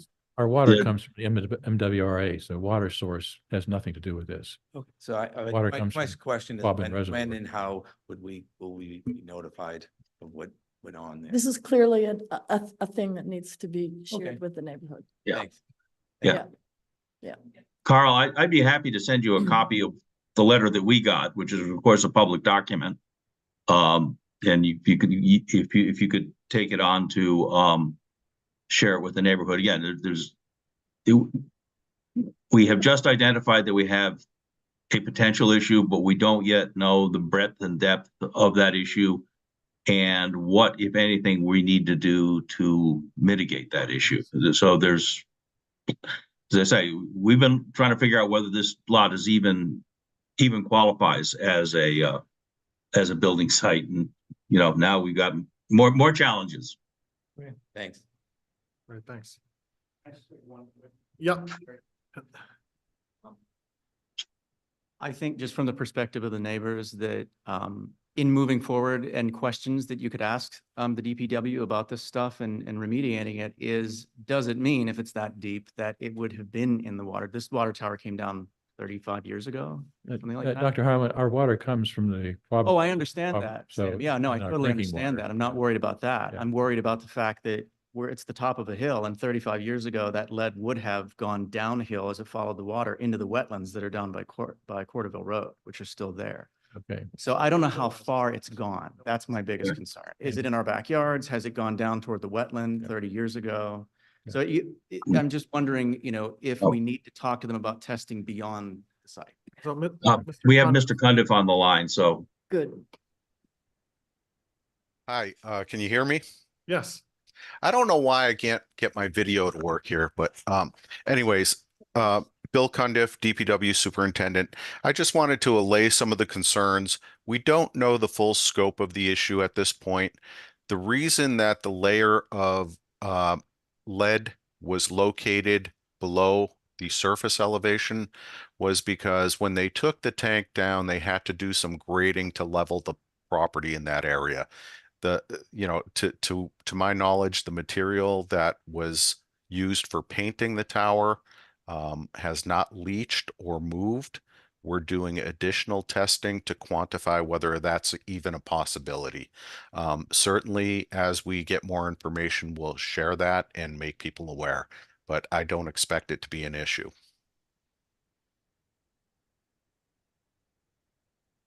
Okay, so I think we probably accomplished as much as we can about the simple vote was just we're gonna withdraw the article. So should we vote to do that?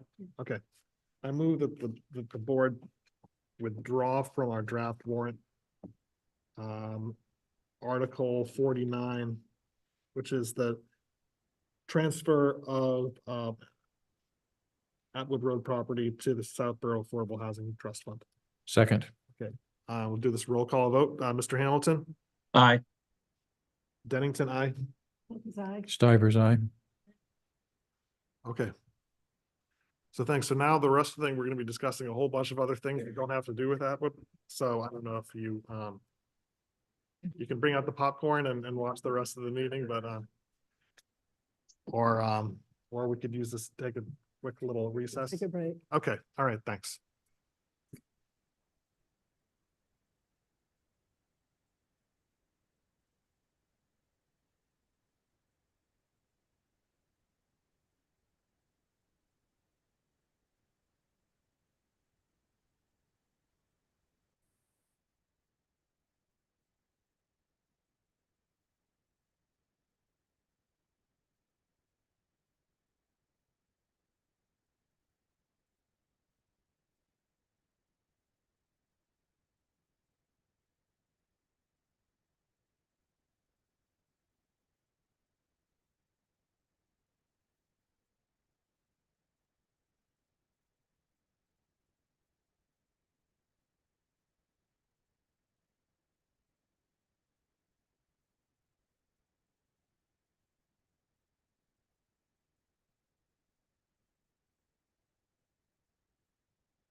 a bunch, a couple items here. First, gonna hold, Mr. Stivers, you're gonna hold A? Yeah, A for me. Okay, and I'm gonna hold B and C. E, and then we'll have Ms. Pellegrino come and talk to us about that. I'm gonna hold H. That's all I got. Only A for me. Oh, and I'm also gonna hold I with respect to the October 26th minutes. I would hold the release of those minutes, but I would not hold the approval of them. So we're going to vote on D, F, and G, I think. D, F, and G. Not quite. Okay, so I move that the board approve consent agenda items D, F, and G. Second. All those in favor, Mr. Hamilton? Aye. Dennington, aye. Stivers, aye. Okay, so Bill, we approved the revised job description for the civil engineer position. So you can probably, unless you want to watch the rest of our meeting, you probably don't need to stay on, but I know it's kind of ironic. You probably stayed here for that item and then ended up talking about something completely different, but that's how it goes. All right, well, so thanks, Bill.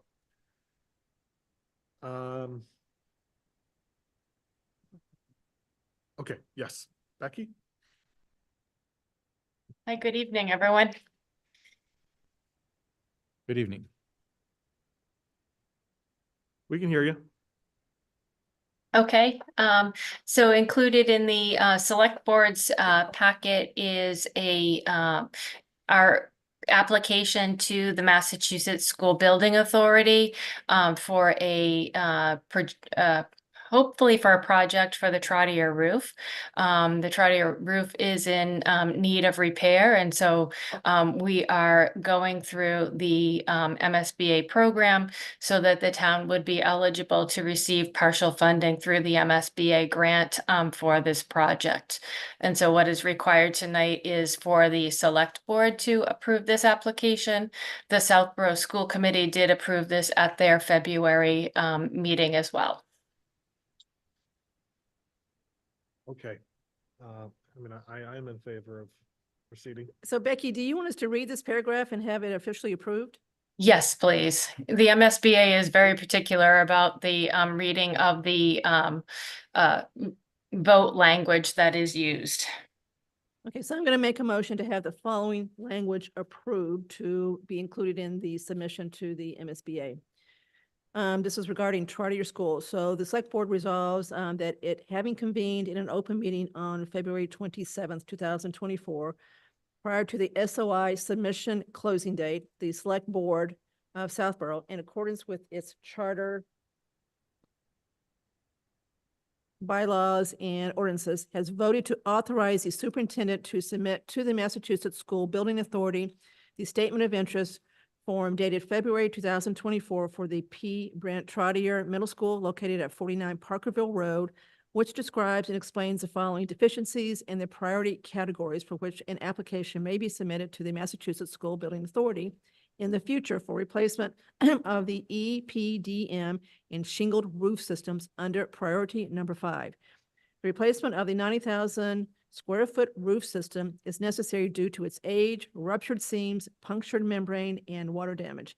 And hereby further specifically acknowledges that by submitting the statement of interest form, the MSBA in no way guarantees the acceptance or the approval of an application, the awarding of a grant or any other funding commitment from the MSBA, or commits the town of Southborough to filing an application for funding with MSBA. So we're not stuck with this, in other words. Okay, so that's the language.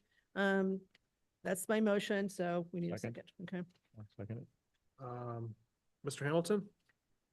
Actually, I do have a question. Shortly after this school building was built, there were significant problems with the roof. And now, 25 years later, there are significant problems again. Are we sure we have a good roof system? So it's my understanding that the roofing system that was put on during the renovation was not a commercial roof. And so that's led to many of the problems at Trotter. We have done a number of patches over the year. Most recently, I believe it was last year, where we did some patches because we were sustaining water damage in some of the classrooms. So we have engaged a contractor, Garland. They're actually somebody that we've worked with on other roofing projects throughout the district. And they have done a full analysis and have provided us with details as to what they believe would be the most appropriate roofing system for Trotter. Okay, I mean, I'd like to think we are headed towards a longer lived solution, although I will never suggest we put a slate roof on. Sorry. That was option 2, Al. Funny. So again, this doesn't obligate us to do anything. We're just putting the statement of interest Understood. in. MSBA comes back, we can say no if we don't like what they say. So, okay, motion's been made, it's been seconded, it's been discussed, right, Andrew? Yes, so Al, you ready to vote? Yep. Okay, what's your vote? Yeah, aye. Okay, Dennington, aye. Cook, aye. Stivers, aye. Landry, I. Okay, so that takes care of agenda item E. E. So we've dealt with D, E, F, and G. Okay, so A, you had changes to the minutes? Yes, I had a few. Line 62 and this is for February 6th. Line 62 and 63, I think it could be a little clearer there. The total was $603,750 in line 62. And then in 63, I'd say revolving fund, comma, leaving a CPC funded amount of $553,750. It was 2 pieces there. Can you make sense to type it out and give it to Vanessa? Yeah, I'll type it up and give it to you. Yeah. Okay, great. Yeah. Okay, good. And then in lines 88 and 90, 2 different article numbers they're referenced. One was 48 and 49, the other was 49 and 50. I have several versions of the warrant, so I'm not sure what the right reference is, but they ought to be whatever the current one is, so. Line 2121, I would say improve. Okay, Vanessa, can you figure out what to change it to? Okay. Line 121, I would say improvement, the committee name, and DPW at the end of the line, so DWP. And then line 148, I would say the board will set rates, which we'll do in March. And then line 168, for clarification, we should say tiered water rate system, just tiered rate system. I'll send you a note on this, Vanessa, all of it. So that's all I had for that one.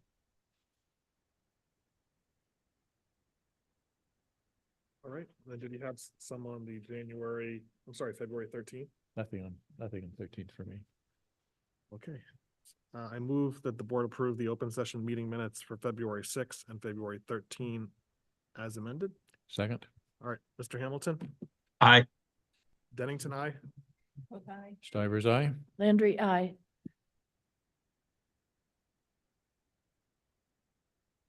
Okay, so for B and C, all I wanted to say on this is, Vanessa had noted to me that these, places don't yet have their Board of Health inspections. So, but we could, approve the common vic licenses and then hold the issuance of them until those inspections are Contingent completed. on passing. Correct. Contingent on passing those Yeah. inspections. Are these late? No, it's been more about change of manager, I believe. So that's why it's happening in the middle of the year versus when you do all your other licenses in December. Okay, so they've got a license right now to operate? I believe so, yes, because it's been a change in owner, I think. Okay, so we think they did it in December like they should have, and this is being Yes, done because yes, of the it's been change in changed mid-year. since Okay. December. So we're not, in other words, we're not shutting them down while. No, Okay. no. So we will hold the licenses downstairs that you can sign this evening, but it will be held until they've completed all their other inspections. Okay, do they know they need to do that? They do. Okay. So I move that the board approve, the issuance of the common vic licenses for, Brazza Pizza and Eros Pizza, contingent on, successful Board of Health inspections. Second, Mr. Hamilton, Aye. Dennington, aye. Cook is aye. Stivers, aye. Landry, I. On consent agenda, item H, I just hold these, I have edits, which we'll need to discuss then in executive session. And then on I think we can both approve and release the executive session minutes for January 4, 2024. But Second, right, January Is that- 2, yeah, what did I say? 4. January 20. January 2nd, 2024. But I would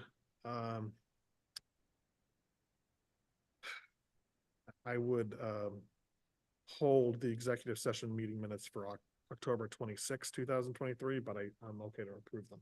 So approve them and does not release them. Yes. Okay. But Okay, so I'm breaking it into two motions. So I move that the board approve the executive session meeting minutes for October 26, 2023, but not release them at this time. second, Okay, Mr. Hamilton, Aye. Dennington, aye. Cook is aye. Stivers, aye. Landry, I. And I move that the board approve and release the executive session meeting minutes for January 2, 2024. Second, Mr. Hamilton, Aye. Dennington, aye. Cook is aye. Stivers, aye. Landry, I. I think that takes care of the consent agenda, right? Mhm. All right, so the warrant, let's see. Was looking at the cheat sheet and thinking, you know, what is left to do here, so here's my kind of overview, so Article 5, the budget, the big one, is not in the warrant. And there's still gonna be some changes coming into this warrant before we finalize and sign it on Monday. I mean, the main, Kathy, why don't I'll turn it over to you for the three things that are still live on the budget. All right, and Andrew Pfaff from advisory is here too, so he can reiterate or contradict me. And does everybody know why Andrew's saying Monday? Remember, we're meeting on Monday instead of Tuesday next week because of the election, right? Okay, so I'm gonna do the easy one first. Mr. Condiff has signed off on this. Jason Malinowski of Capital has grudgingly signed off on this. Advisory is recommending that we reduce the road money for fiscal year 25 to $450,000, which is its normal number for the last few years, from $650,000. Mr. Condiff is okay with this. We took a look at the road money that's available between the Chapter 90 built up amount and what's in our old road warrant articles. And there it looks like, and this is a rough number, that is probably close to $2.5 million that's unencumbered. And he's already encumbered part of that money with the two culvert studies. So that's already out of that number. So Mr. Condiff thinks he's got plenty of money to do the work he wants to do for fiscal year 25. We all know that we could throw millions of dollars at the roads if we wanted to. It's still not get everything done we need to get done. Question is, does the select board want to vote to reduce the road money for fiscal year 25 to the number that advisory has voted for, that they are going to recommend to town meeting? if Bill is okay with it, I think we need an awful lot of road work done. Yep. On the other hand, if Bill thinks he's got ways to make that process work, this I also decision begrudgingly already happened. go along with it. You know, every time we just kind of hold back on capital this year, it just means that there's going to be more of a year-over-year increase next year. More pressure. But 200 is not going to get the job done either. So, we're talking about possibly once Beta gets its work done, maybe floating a bond to Yep. really just do a lot of work all at once and not do this, a little bit at a time. My road will never get done if we do it that way. It's just too much money. So, we've still got that discussion to be had once Beta gets its work done. So, Yep. I'm in support of reducing this to 450, given that Bill was perfectly fine with this. I agree. I think over the next year, we need to come up with, I think, a plan. And, you know, that probably involves bonding. It should probably involve sidewalks and we have underinvested in our road and buried infrastructure for a very long time, unfortunately. Okay. Do you think we need to take a vote on I it? do, because we voted for it. So we're gonna basically amend the capital article to reduce it by $200,000 specifically allocated to the road funds. Second. Mr. Hamilton, Aye. Dennington, aye. Cook is aye. Stivers, aye. Landry, I. Okay, now that's number one. The second potential difference, you know, I don't know what you call it, 3-3 voted advisory. So they're on the fence about the engineer that Bill would like. We voted 5-0 to add it. So we're convinced. So I'm not saying that we should change that. I actually think we should not change this. I think what should be in the warrant should be the engineer being in there. Bill is going to advisory tomorrow night, though, for the specific purpose of talking to them in more detail about the position. So I don't know what Andrew's plans are, but my guess is they could potentially take another vote. So right now it's a tie. It's not like they rejected, it's a tie. And we have fully supported it. So I don't propose making a change to that tonight till we see what happens tomorrow night with Bill in advisory. Sure. Okay, so that's number 2. Number 3 is a hard one, which is the police book budget. So hear me out, and Andrew can amplify this if I say it wrong. So the position that advisory has taken is we don't know enough to add anybody. We need to go back and do what we did 20 years ago, which is hire someone that knows what's going on to do a study of the police department and the appropriate staffing in 2023, 2024, as far as what we need for our police department to do its job effectively, safely, et cetera. A lot of towns have done the same thing we've done, which is add body cameras. So they've got the same issues we do as far as all this new paperwork, review, et cetera, that has to be done. No one having time to do it. So I still fully believe, I'm convinced that we need what Ryan Newell says. But I'm willing to see what happens if we were to do the study and look at the study, and that would be our support for what we recommend. On top of that, I don't believe that this town meeting is the right time to discuss dispatch. I think that if we were to go back to a level service police budget that advisory is recommending, and then make the statement, we are definitely going to have a fall town meeting, and one of the priorities of that town meeting is to get this regional dispatch decision discussed at town meeting, made, but we'd have more time to truly see what the recommendation is, what you guys are going to recommend to the rest of us as far as how to do this. I think we've got time to do it, but I think it would be a much more coherent, informed discussion if we wait till then and not have it at this town meeting. Now, it doesn't mean that the citizens petitions that are warrant articles that are there, they're still not going to, want to talk about it. But I just think this whole conversation about staffing is related to this. And so it needs to be had at one time, and we need to know where we think we're going to do that. So that's advisory's recommendation. So they've got a budget proposed right now that has it totally backed out the lieutenant. And they've got $25,000 in the police department budget to fund the study. So that's what they've done with the rev cap. And by the way, the rev cap doing that comes down to a 3.96% year-over-year increase. Okay. Yep. So we voted for the budget with lieutenant in there. Remember, it was a 3-2 vote, and it was 2 against it because those 2 wanted even more in there. Not Yeah, that was. not that they didn't want the Yeah. lieutenant in there. They wanted lieutenant in there and wanted more for dispatch. Nope, I wanted actually 2 officers there.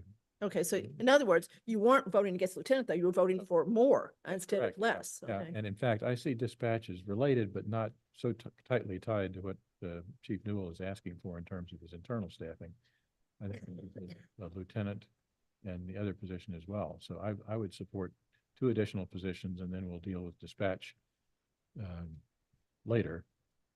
But would you support for this town meeting, leaving the budget flat as far as services go? So it just has the normal increases in it. And then having the study, accelerating the study, getting it done ASAP. So we've got plenty of time to digest it and have a maybe more supported recommendation for the fall town meeting than what we have right now. I mean, I think that's a very unattractive option, but, So been thinking about to actually really make sure that this staffing study gets done ASAP, because the one thing, and I don't know if I was reading your mind about this staffing study. This staffing study was from two I thousand. know, but it took us a while to get it. Took a while. 14 years or something. Yes, it did take a while to get up to the It's recommended not number. really a good model of like making, whereas I support the additional lieutenant position. I just do. But you know, I think that there's a good point there of where part of the justification for it has to do with the, you know, body camera issue, and it just, every time it's come up, it has generated this discussion about technology, and they're, you know, they're fair questions, right? I think there's other reasons to support the additional lieutenant position too. And I think Chief Newell, you know, I know some people don't think that the what other towns do issue is, you know, compelling, but there really isn't another town that has a public of our size that has a public records officer just in the police department. Or so I mean, the long and the short of it is, I think I can grudgingly go along with this, but it really has to be that this, would we have the appropriation for this staffing study? That would need to happen now.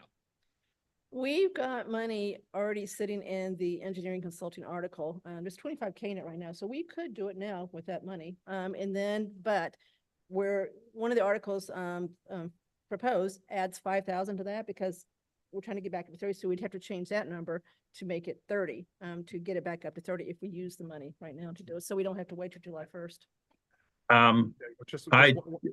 I would take exception to that. A police study is not engineering. Yes, that's the point I was gonna make. It's a broad thing. It's So- engineering, management, consulting. It's broad as far as No, what it says. So there's different versions of this article that have been passed at different meetings, and I know this from one kind of experience I had where it made a big difference, so I think we just need to check. It's November of 21 special town meeting. The- The most, one of the, like, for example, the version that's in this warrant is pretty open-ended and would cover it. But one of the prior versions, it was more narrow about just like one school project, so I do think we need to make, another thing we could do is we could just have a warrant article that just authorizes Yeah, $25,000. but if we do that, then he doesn't get the money. We don't get it to July 1st. We're trying to go ahead and get it started. Okay. So what we can do, there's this, we could do ARPA, it's ARPA? $25,000. We could do free cash that's already certified. We could take it out of there. So there's ways to do this so they have the Okay. money real fast. We can do it. Even if we agree that the old article, doesn't really, reflect. And we're the satisfied needs. there's firms that do this, that can, yes? Okay. How long would a study like that take to complete? It's not something that'll be done probably, in a month. I would say 2 to 3 months. And then we've got 2 to 3 months. If we get it going right away, we've got 2 to 3 months. But this is not about dispatch.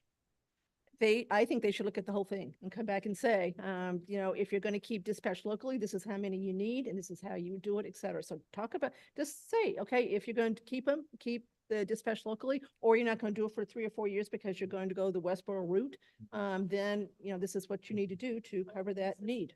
And Yeah. people who do these studies for public safety departments sort of know the territory and ought to be able to do it fairly quickly, I would think. And Andrew, I'm grudging too, but advisory is going to go to town meeting, and I think if this is a 0-6 vote for them, and they're going to say, "Hey, guys, our job is to recommend to you, this is why we think you shouldn't do this yet. We propose this very reasonable thing to do the study, get it done fast, and then come back to you in the fall with a recommendation that's really based on, something, other than we think we need." I still like the lieutenant position myself. I did, well, I'm saying, I'm doing this grudgingly. I definitely want the lieutenant position, but this may be a better way to get to it, Sam. I guess my context for that though is I think body cameras are a critical function in this day and age. Not only for the public's protection, but for the staff's protection. And this sounds like this is something that is necessary given that choice that we've made historically, and people have suggested, well, let's turn off the body cameras. I think that's unacceptable risk for the town for a variety of reasons. So I think that bridge has been crossed in my view. So.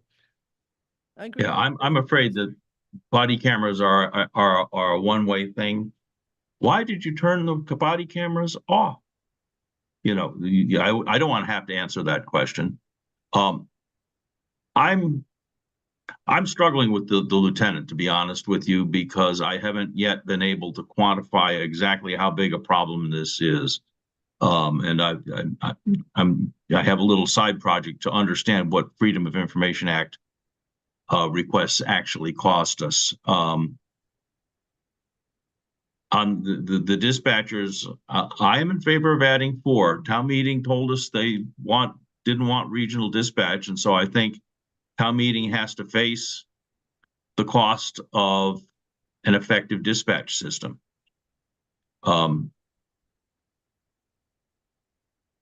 Then that was the principal reason. I could be convinced to support the lieutenant. Frankly, I'd like to wait until Monday to vote on this one because I've got a little more homework I'd like to do. I haven't yet been able to quantify just exactly how many hours we're actually spending doing body camera reviews. I've sort of gotten some anecdotal information from the chief. It's been very helpful, but I'd like to dig in just a little further. So see how, you know, we've got a variety of opinions already within the select board. So you Right, want yeah. 1 or 2, Al wants 4, I want none pending the regional dispatch decision. And then, you know, if we decide not to do it, then different story. I don't know what you want, Margaret, I don't know what Andrew, but this is my point. We're gonna go to town meeting. We're all gonna have our own opinion here. And, you know, So- town meeting's gonna go, what are you talking, you So know? I was just talking with Vanessa here about, okay, Monday is not really a day where we can be. It's gotta be done changing before things. It's what gotta be point of done the warrant before gotta that, be decided. but Monday is the day to sign. Yep. So, And we voted on the budget last time, 3-2 vote with 1 lieutenant in there. That was it. That's what we voted on. So that's the vote so far. yeah, so We'd if, have to change so it. just kind of like, if you just focus this just for the lieutenant position, right? Kathy, I think what you're saying is there's benefit to getting the staffing study in particular to make an informed presentation at town meeting about whether there's justification for adding the lieutenant position, particularly how it relates to review of the body camera and that. Okay, I am on board with that. I think that once we start talking about dispatches, it just becomes a whole different discussion. So, you know, like we just can't have, particularly where there's 50+ articles on this warrant, to have a discussion on the police budget that's like too kind of multi-pronged, at least on the lieutenant. I think if we're on the same page with advisory, and I think Chief Newell is all right with this as well, to do to do the staffing study, and then we have a more informed discussion about this in the fall, because it really wasn't until like January that we really started considering this additional. Yes. So in other words, for this, I voted against the lieutenant because I wanted the lieutenant and the dispatchers, which is kind of a weird way to vote against the lieutenant. I wanted more than. No, Sam did the same thing. No, I did the same, but there were 2 positions that Yeah. Chief Newell wanted actually in addition to this. Yeah, and we didn't spend as much time talking about the patrol person. So, Yeah. so basically what we're talking about is supporting a budget that has no additional staffing, but it has $25,000 for the staffing study, which could come from free cash, could come from ARPA. And then there's 2 separate but related things that we're targeting to have on the fall town meeting. One would be you'd have the results of the staffing study that would inform a discussion about whether to add the additional lieutenant position, and then the dispatch. Question. Yeah, I'm still a little bit, I think it might So be. does the staffing study include a study of dispatch? Yes. Okay, so both of those together. They're going to be I see. instructed that, yeah, so that they can come Well, back and say, if you're going to stay local, we're not asking them to make the decision for us to go regional or not, but we would ask them if we were going to stay local and dispatch, are going to be there for a while, even if we're going to go regional, Yep. how would we do it? What would be, how many do we need to truly minimize or mitigate the risk that we believe is there with 1? But I think we also want to aim for, at that same fall town meeting, a specific regional decision, yeah. Yeah, and we tell town meeting that because if we get there and you say what you said, Al says what he says, I say something different, you say something different, advisor gets up and says something different, Bonnie and John Butler get up there and say something different. Town meeting's gonna go, What? you know, I agree. A, B, C, D, E, F, or F. So I just think it confuses the issue. It doesn't give town meeting a clear idea of what they're really voting for. So in the end, they won't even be clear what they're voting for. And if the chief can live with that, I can support. And he can. So I nodded a minute ago, people who are listening and not seeing, yes, I did talk to Chief Noel and he is okay. He prefers to do it now, but he's okay knowing that if we have a fall town meeting and we approve it right then, that that's effective the next day. We don't wait till the next July 1st. Okay. Yes. You've totally confused me. And I'm sitting in the room, I can't imagine what the public is thinking. Are you asking for a study of the whole department? That's question number one, for the police department.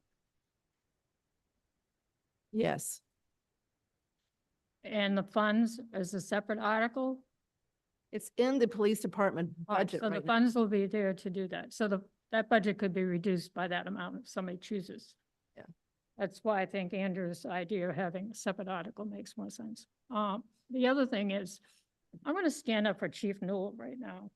Not that he needs, Bonnie? wait a minute, Let me answer you. So we've already decided we're pulling it out of the article because we want the money to be available the next day. So we're either going to put it in free cash that's already been certified, or we're going to make an ARPA decision, which right, won't be. because town you meeting. totally confused this whole thing.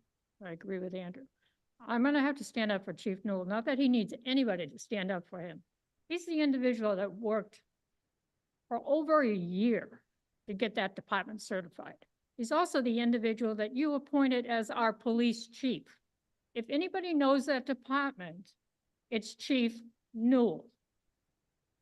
And what bothers me as a taxpayer in this town, you're going for another study, and right in front of you, you know you need dispatchers.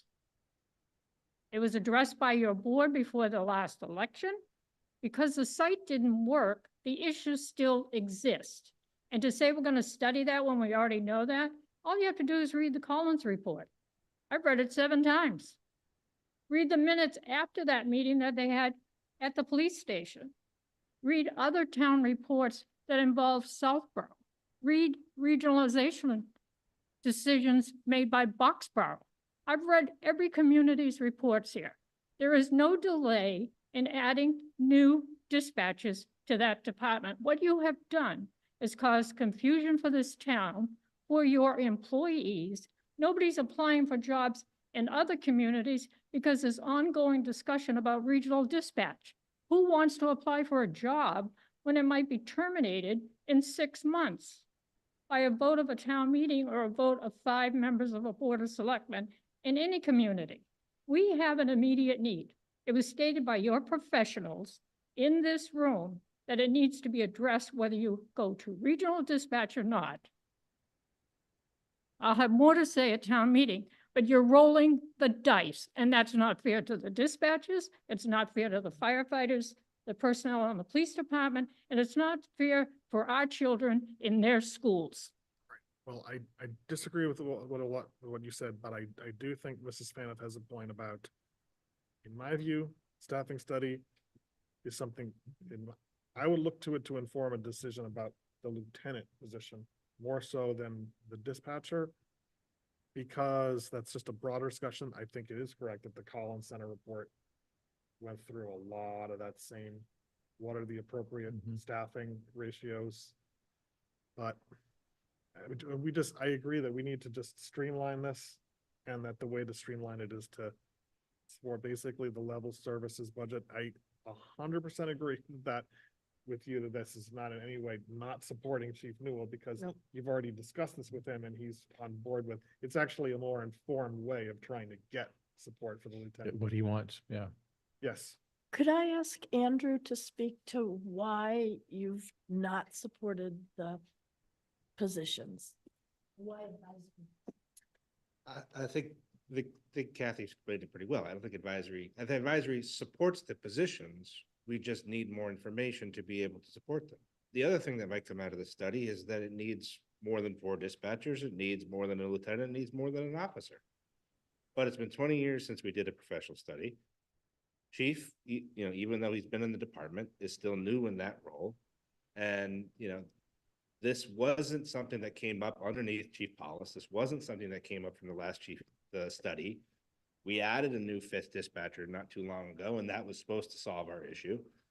And so then there's a lot of anecdotal evidence that there's issues, and yeah, the Collins report had some information, but we know how hard it is to get rid of resources once we onboard them, that and even if we did approve these resources in July, they probably wouldn't start till October anyway, right? By the time we hired them or put them through the academy, et cetera. So to spend the money to have a third party come in to do the investigation, to do interviews, to tell us how we are compared to other communities, to look at what we're doing from a body cam perspective, to understand what do we need to do from a Freedom of Information Act perspective? How are other communities handling public records requests?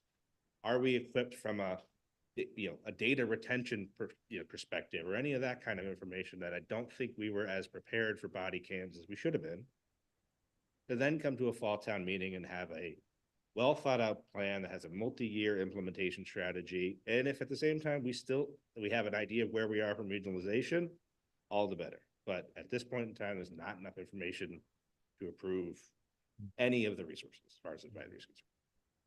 Thank you. And I would look for somebody other than the Collins Center to do this study. I think my impression is I've been underwhelmed with what I've seen from them. I think having a new set of eyes look at it makes some sense. Okay, so I think that, are we on board with the level services budget for police and supporting the third-party staffing study? I am. I am. Yes. Okay, so I don't think we need to take any vote on that. We just, the warrant that we'll see that we'll sign on Monday, that's what it'll. Right. Okay, It's going to have the advisory, so the number is 2,523,035, so it's going to have that in it. It's going to have the reduction of $200,000 for roads, and we're leaving the engineer in, and hope that advisory ups their vote. Where's the 25,000 for this? It's in the police department budget right now, so we will need to take that out and throw it through free cash. I can talk to Brian about that tomorrow, or Andrew can. So we just need to take it out of free cash so they can have it, so we can have it on March 24th. Brian is here, any problem? Brian's with that? taking notes too. Oh, Brian, I forgot you Yeah, were here. Oh, I am so, sorry. It's good. So you know what we gotta do, right? Yeah, and then take it out of free cash. Okay. Okay.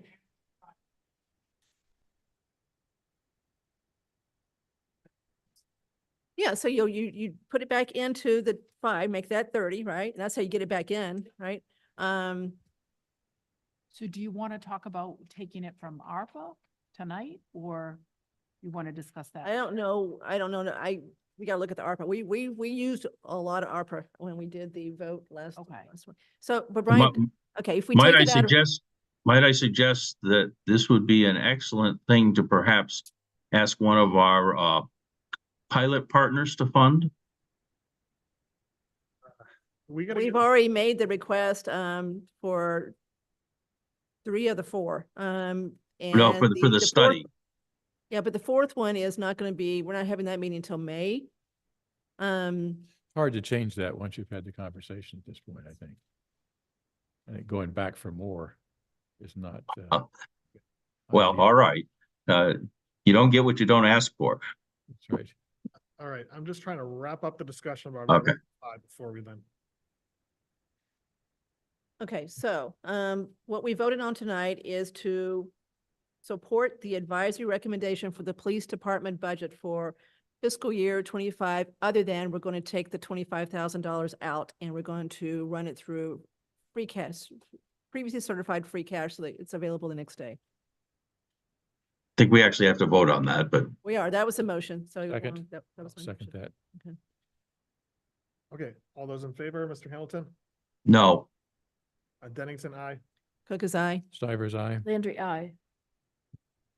All right, so the next is, Articles 6 and 7, which are Mrs. Stanhope's articles. Yep. Thank you. When does the moderator need the slides for the presentations? I don't know. I think you should ask. I would somebody see that we get that? That's usually the selectmen will let us know. Second, let me understand this. There's no dispatches in this budget as well. Correct. When is the fall town meeting? A date has not been set yet. Do you have an idea?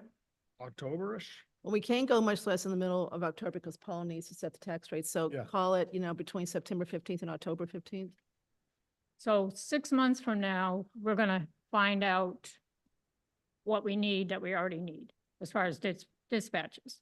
And then it's gonna be another town meeting to fund those dispatches? Or are you No, saying we the would same fund them town at that meeting meeting. So that would be the proposed revised budget for police for fiscal year 25 at that special. at the town fall town meeting? Yeah, and then it would be effective the next day. So it's not like it waits till next July 1st. So the next day, the money's there. So whatever comes in on that study, if it says we need 6, 7, 8, then you're gonna fund it, correct?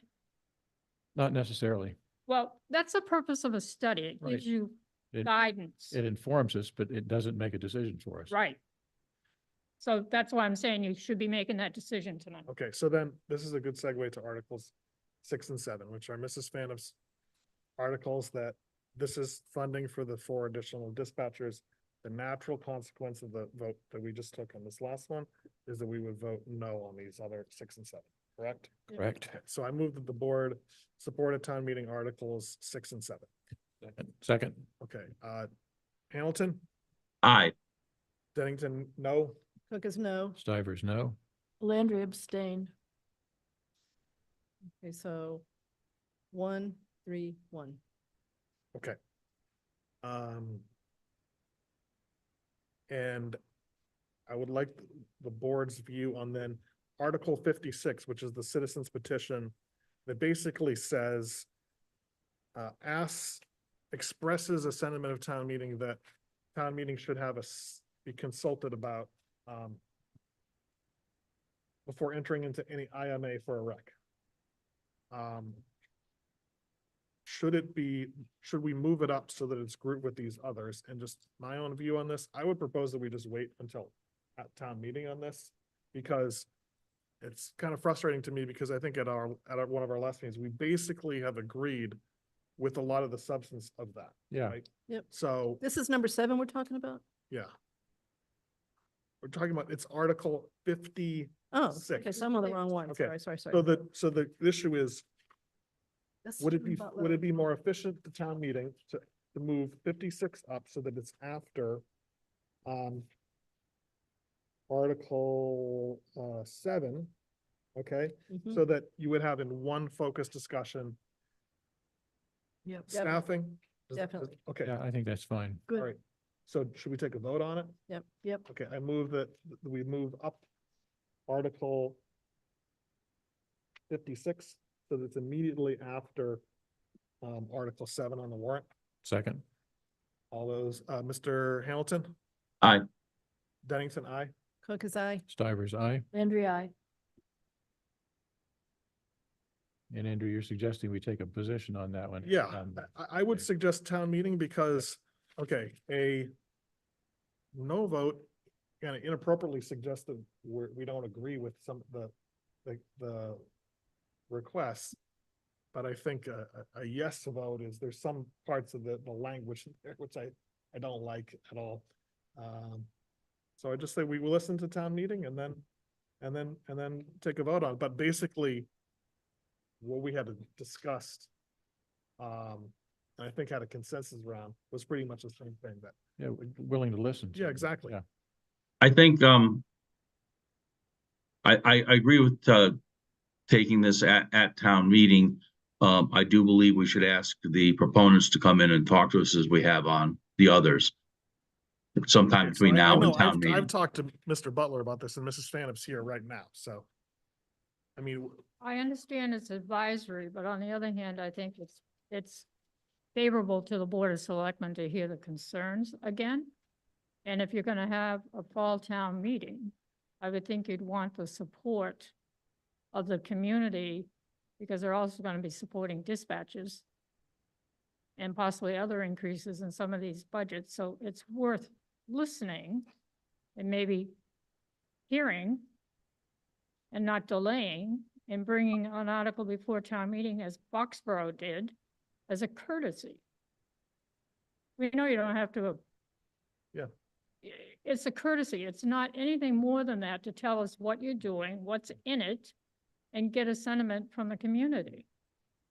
I mean, that's open government. I know you don't have to do it, because I also sat in the room when the attorney said it was on the original draft to bring it to town meeting. And the attorney for the town at the time said, remove it, it's not necessary. And it was removed. Okay, so are we all set just at town meeting for this? Can I ask a question? I know you said you're gonna sign the warrant Monday, sometime soon, Because we have to. and the numbers will be in the warrant Yes. as you're discussing this evening, because I want to be able to number my warrant articles so they coincide with yours. So that Well, we're no going to take confusion. we've already taken out one tonight above that, so be careful. No, that's why I said, when you sign it, I will use It'll the be- numbering you use. Thank you. Okay. Okay, so this is now we've dealt with 5, 6, 7, This is 8. yeah, and then 56 is now 8. Okay, Articles 8 and 9, water enterprise budget, and Article 9, transfer of $100,000 from retained earnings from the water enterprise fund. Are we ready to vote on these? Yes. We don't have much of an option, right? But no, I mean, the budget is fixed cost, right? And the 100 is just to make sure that, the retained earnings is appropriate. But the real discussion we're going to have is probably Monday when we Yes. talk about water rates. That's where the decision is. This is pretty perfunctory stuff. Yep. Okay, so I move that the board support at town meeting Articles 8 and 9.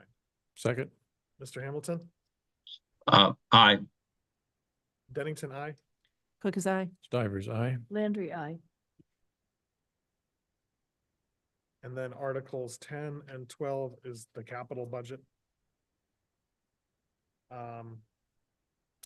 Basically reflects what we discussed at the budget summit, minus things that are gonna have pilot contributions to them or were taken off, right? Mm-hmm. Okay, so I move that the board support at town meeting Articles 10 and 12. Second, All those in favor, Mr. Hamilton? Aye. Dennington, aye. Cook is aye. Stivers, aye. Landry, I. And we're taking off Articles, Article 49, right? We already voted that. I'm gonna come back to Article 25, which is the Capital Stabilization Fund. Mm-hmm. So Article 50. This is the transfer of CPC money to the Affordable Housing Trust Fund. I think everyone saw the letter from that CPC sent about it. I think it is correct that we said on February 6th that we would take it off this warrant and then talk about it with CPC and then deal with it, as opposed to just support this town warrant. So I'm in favor of taking it off. And then having a discussion soon after town meeting And about it. I think I spoke to Ben Smith right before this meeting, and we have to work out schedules, but we would aim to start to have a discussion about something jointly supported as soon as April. Yeah, and also how to maybe reform Affordable House Trust and Shopsy in a way that, we've got one entity that's much more effective than what we've got right now. Yeah. The practical consideration is that we have nothing to spend this money on anyway. Yes, There's nothing to spend the money that's currently there. so we can wait 6 months. Regrettably so. We are moving at the stately pace that we've always moved at. I think we're moving at a better pace. I think we are gonna have a breakthrough, positive breakthrough. I remain hopeful. Well, Al, with all the efforts you've made, I'm sure something is going to come to fruition here. We're back to battering ram up and head at the door again. All right, so I move that we remove from the warrant Article 50. Second, Okay, Mr. Hamilton, aye. Dennington, aye. Cook is aye. Stivers, aye. Landry, I. Okay, so Article 25 is the Algonquin Regional Capital Stabilization Fund. I have to say, I thought we had voted on this at the. Yep. Did we? No? I thought we did, but. I thought we don't- did don't too, and I remember. thought it was, Yeah. well, I thought it was 4-1 of support, and Mr. Hamilton wasn't in favor, but otherwise.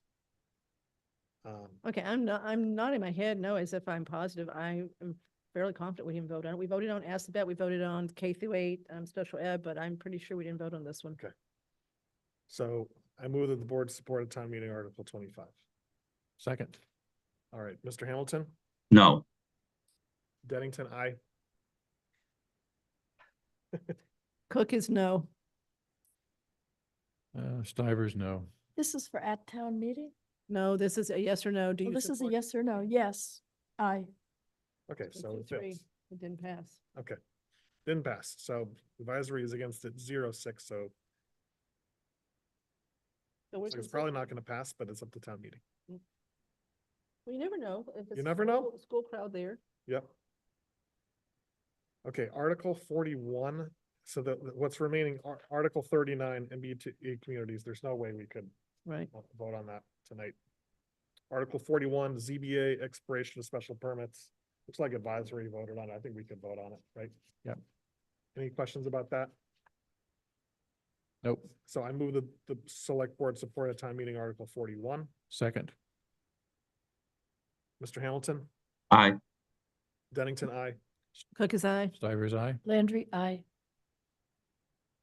Okay, MBTA communities, what else is, You did good. I had a thought and I just lost it, but, Have we voted? anything else left? No, we approve those. Oh, thank you, thank you. Okay, so,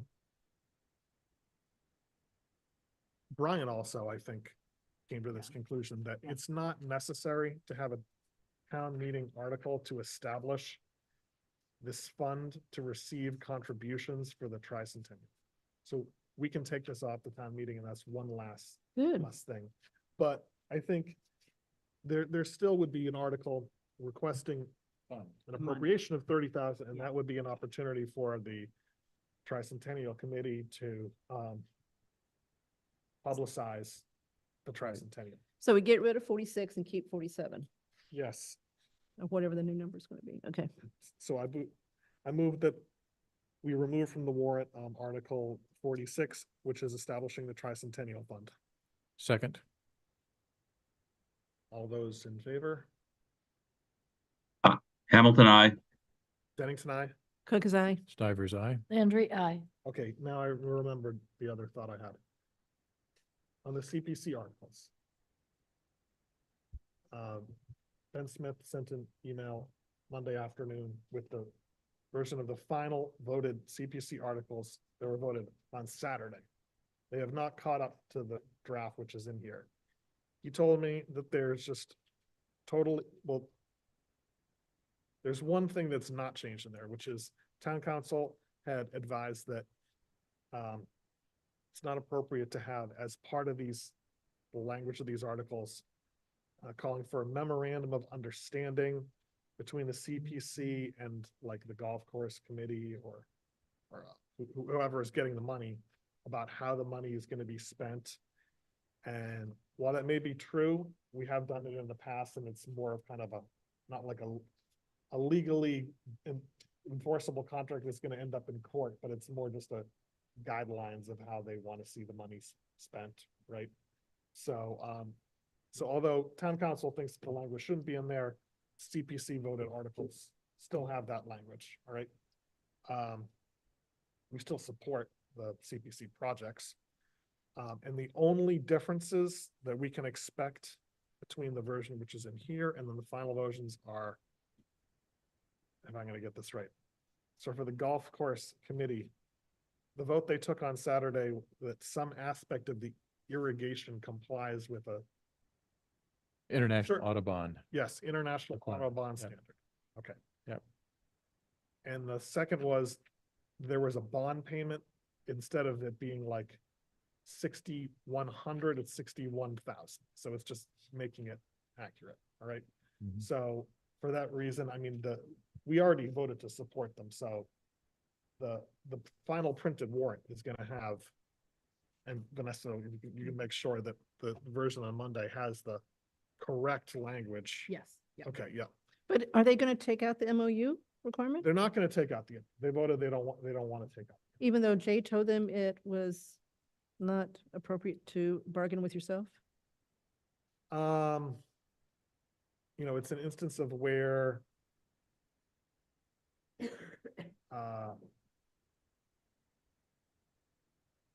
mean, I do remember there being other requirements like this in other CPC markets, okay? So there's never been an actual case or, you know, legal problem. Disagreement there, yeah. Yeah. But I think that's another topic for discussion with CPC after town meeting. Sure. To get clarity on all of this process going forward. Okay, yeah. I would So- suggest clarity and direction. Yes. Yeah, and we're talking about having a meeting in April, hopefully, to get on the same page about a couple of these things. And also your idea, Margarita, on, capital plan, if they have suggestions of things that on the capital plan that could be funded with CPC money. No, CPC. money, CPA money, CPA money. CPA money. But also to meet with the capital improvement and planning. Yeah, As yeah. well as. Yeah. So, Yes. so then I think we've now voted on everything except MBTA communities. The only thing we're left is at town meeting is Article 56, which is becoming Article 8. And then, Sam, I don't know what the MBTA communities, Yep. planning is finalizing this so that it's gonna be in the version which is on Monday. That's my understanding. Yes. Yeah. And so a lot of moving parts there still. Yes, there are still a lot of moving parts. Yeah, tonight. Okay, but he already told me about that. So we took that into account when we reduced the sidewalk money. Yep. So again, Andrew, I think that there's still, again, some language that they're working on there that to try to connect the new bylaw with the existing zoning bylaw appropriately. And they got feedback from town council that they're working to incorporate. So it's a complicated project, but And they they know we need that by. claimed they were going to have They're it done. planning on going forward right now. Yeah. Okay. Yep. At least I heard nothing to indicate they weren't. Right. So. All right, I think that takes care of the discussion of the warrant. Good job. Okay, so then the only thing left is Representative Donahue had asked for kind of a wish list and of projects between 50 and 100, 25 and 100. 25 and 100. In general is what we've done. in So the I past. have two in mind, but maybe I'll just start with Vanessa. I know we sent out an email to department heads, right? We did, yeah. Okay. We had a few quick responses. The 25,000 for the staffing study was one thing we had on the list. Who suggested that one? Mark and I talked about that. All right. The recreation department would like to seek another 25,000 to continue the ADA improvements that are on our pending list. The other item Jay Montijo and I were talking about today is the work in this room to upgrade the ability to have hybrid meetings with the same equipment we have over public safety. He would estimate about 40,000. All right, so the two that I had in mind were and I don't know if the number fits, but the culvert that Bill was talking about by New England Children's Center. Willow Street, yeah, that was on my list, frankly. Yeah, because we've got a precedent for that and that the Northborough Road. Yeah. We got some state money. But, for that. but that money is not gonna do that, but I think ask for the maximum and say to help subsidize that project. It's Yes, I critical. think you'd have to do that because the whole project is Oh, yeah, probably much more, millions. much more. And then the study itself is 200. And then the other was, the Tricentennial Committee is gonna. Saw some emails going around about, who was it? They got some money from the state. It was Westboro. Typically, they ask for that in the year preceding the actual anniversary. but Okay. We could certainly offer that now. Okay. And see what happens. Yeah, but, the staffing study, I don't see how that gets approved by the legislature. So, No, so I'd take that one off. Yeah. But I do like the McAuliffe room, doing what Yeah. we did. And this is something we don't need to decide tonight. We can, but Correct. we need to We gotta decide go the pretty next- quick. Discuss it again on Monday if you want to. She really wants to know by March 10th. So either tonight or Monday. Yeah, I was thinking about similar AV support for the senior center. I was I thinking of that one too. I was at a meeting the other day where they were struggling to have a projector presentation there and again, having another option for public meetings. There are groups that meet in there simply because the meeting space is tight and they basically don't actually have access to Zoom, which I think we ought to push hard to get every committee meeting with Zoom. And there are only a handful who don't now, as a matter of fact. I think I counted like 6 or 7 now.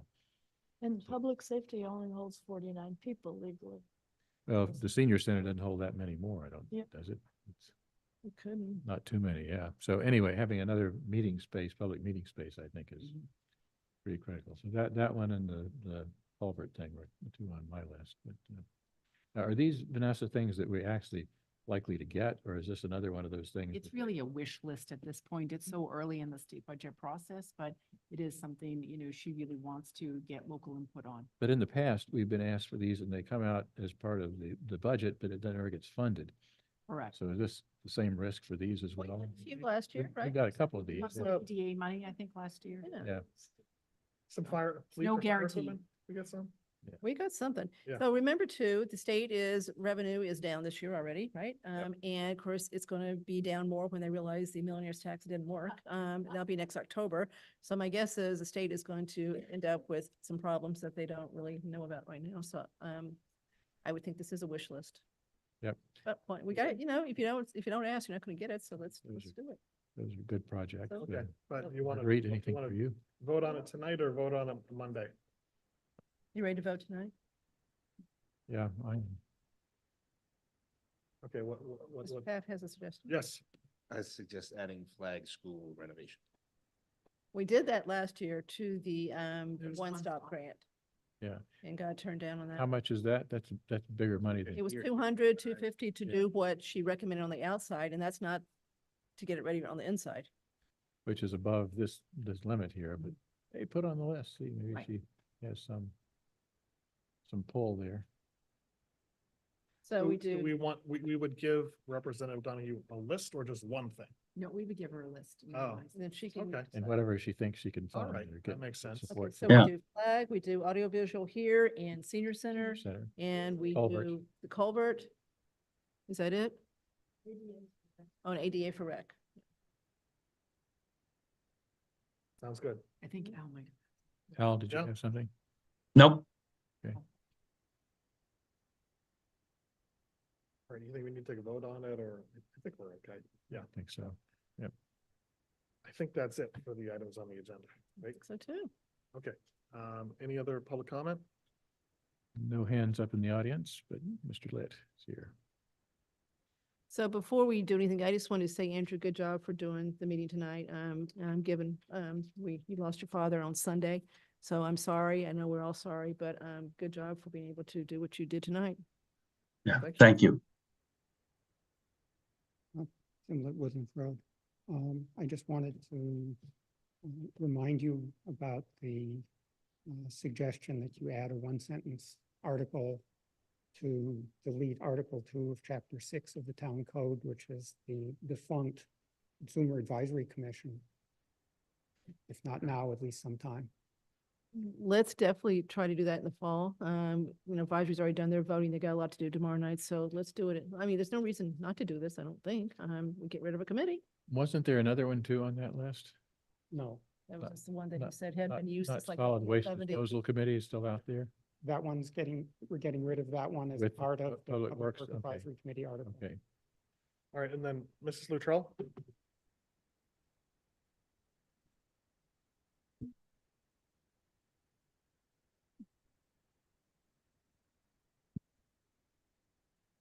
Good evening.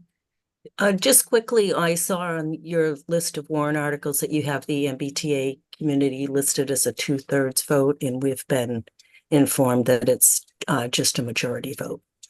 The whole thing, Mimi, or parts of it. Definitely should be. I think so. We've asked several different ways and we're told that the whole thing is just a majority vote. It's part of the housing choice because of the multifamily housing. And so very sorry to hear about your father, Andrew. Okay, thank you. I move that we adjourn. Hamilton, I. Bennington, aye. Cook eye. Stivers, aye. Landry, I.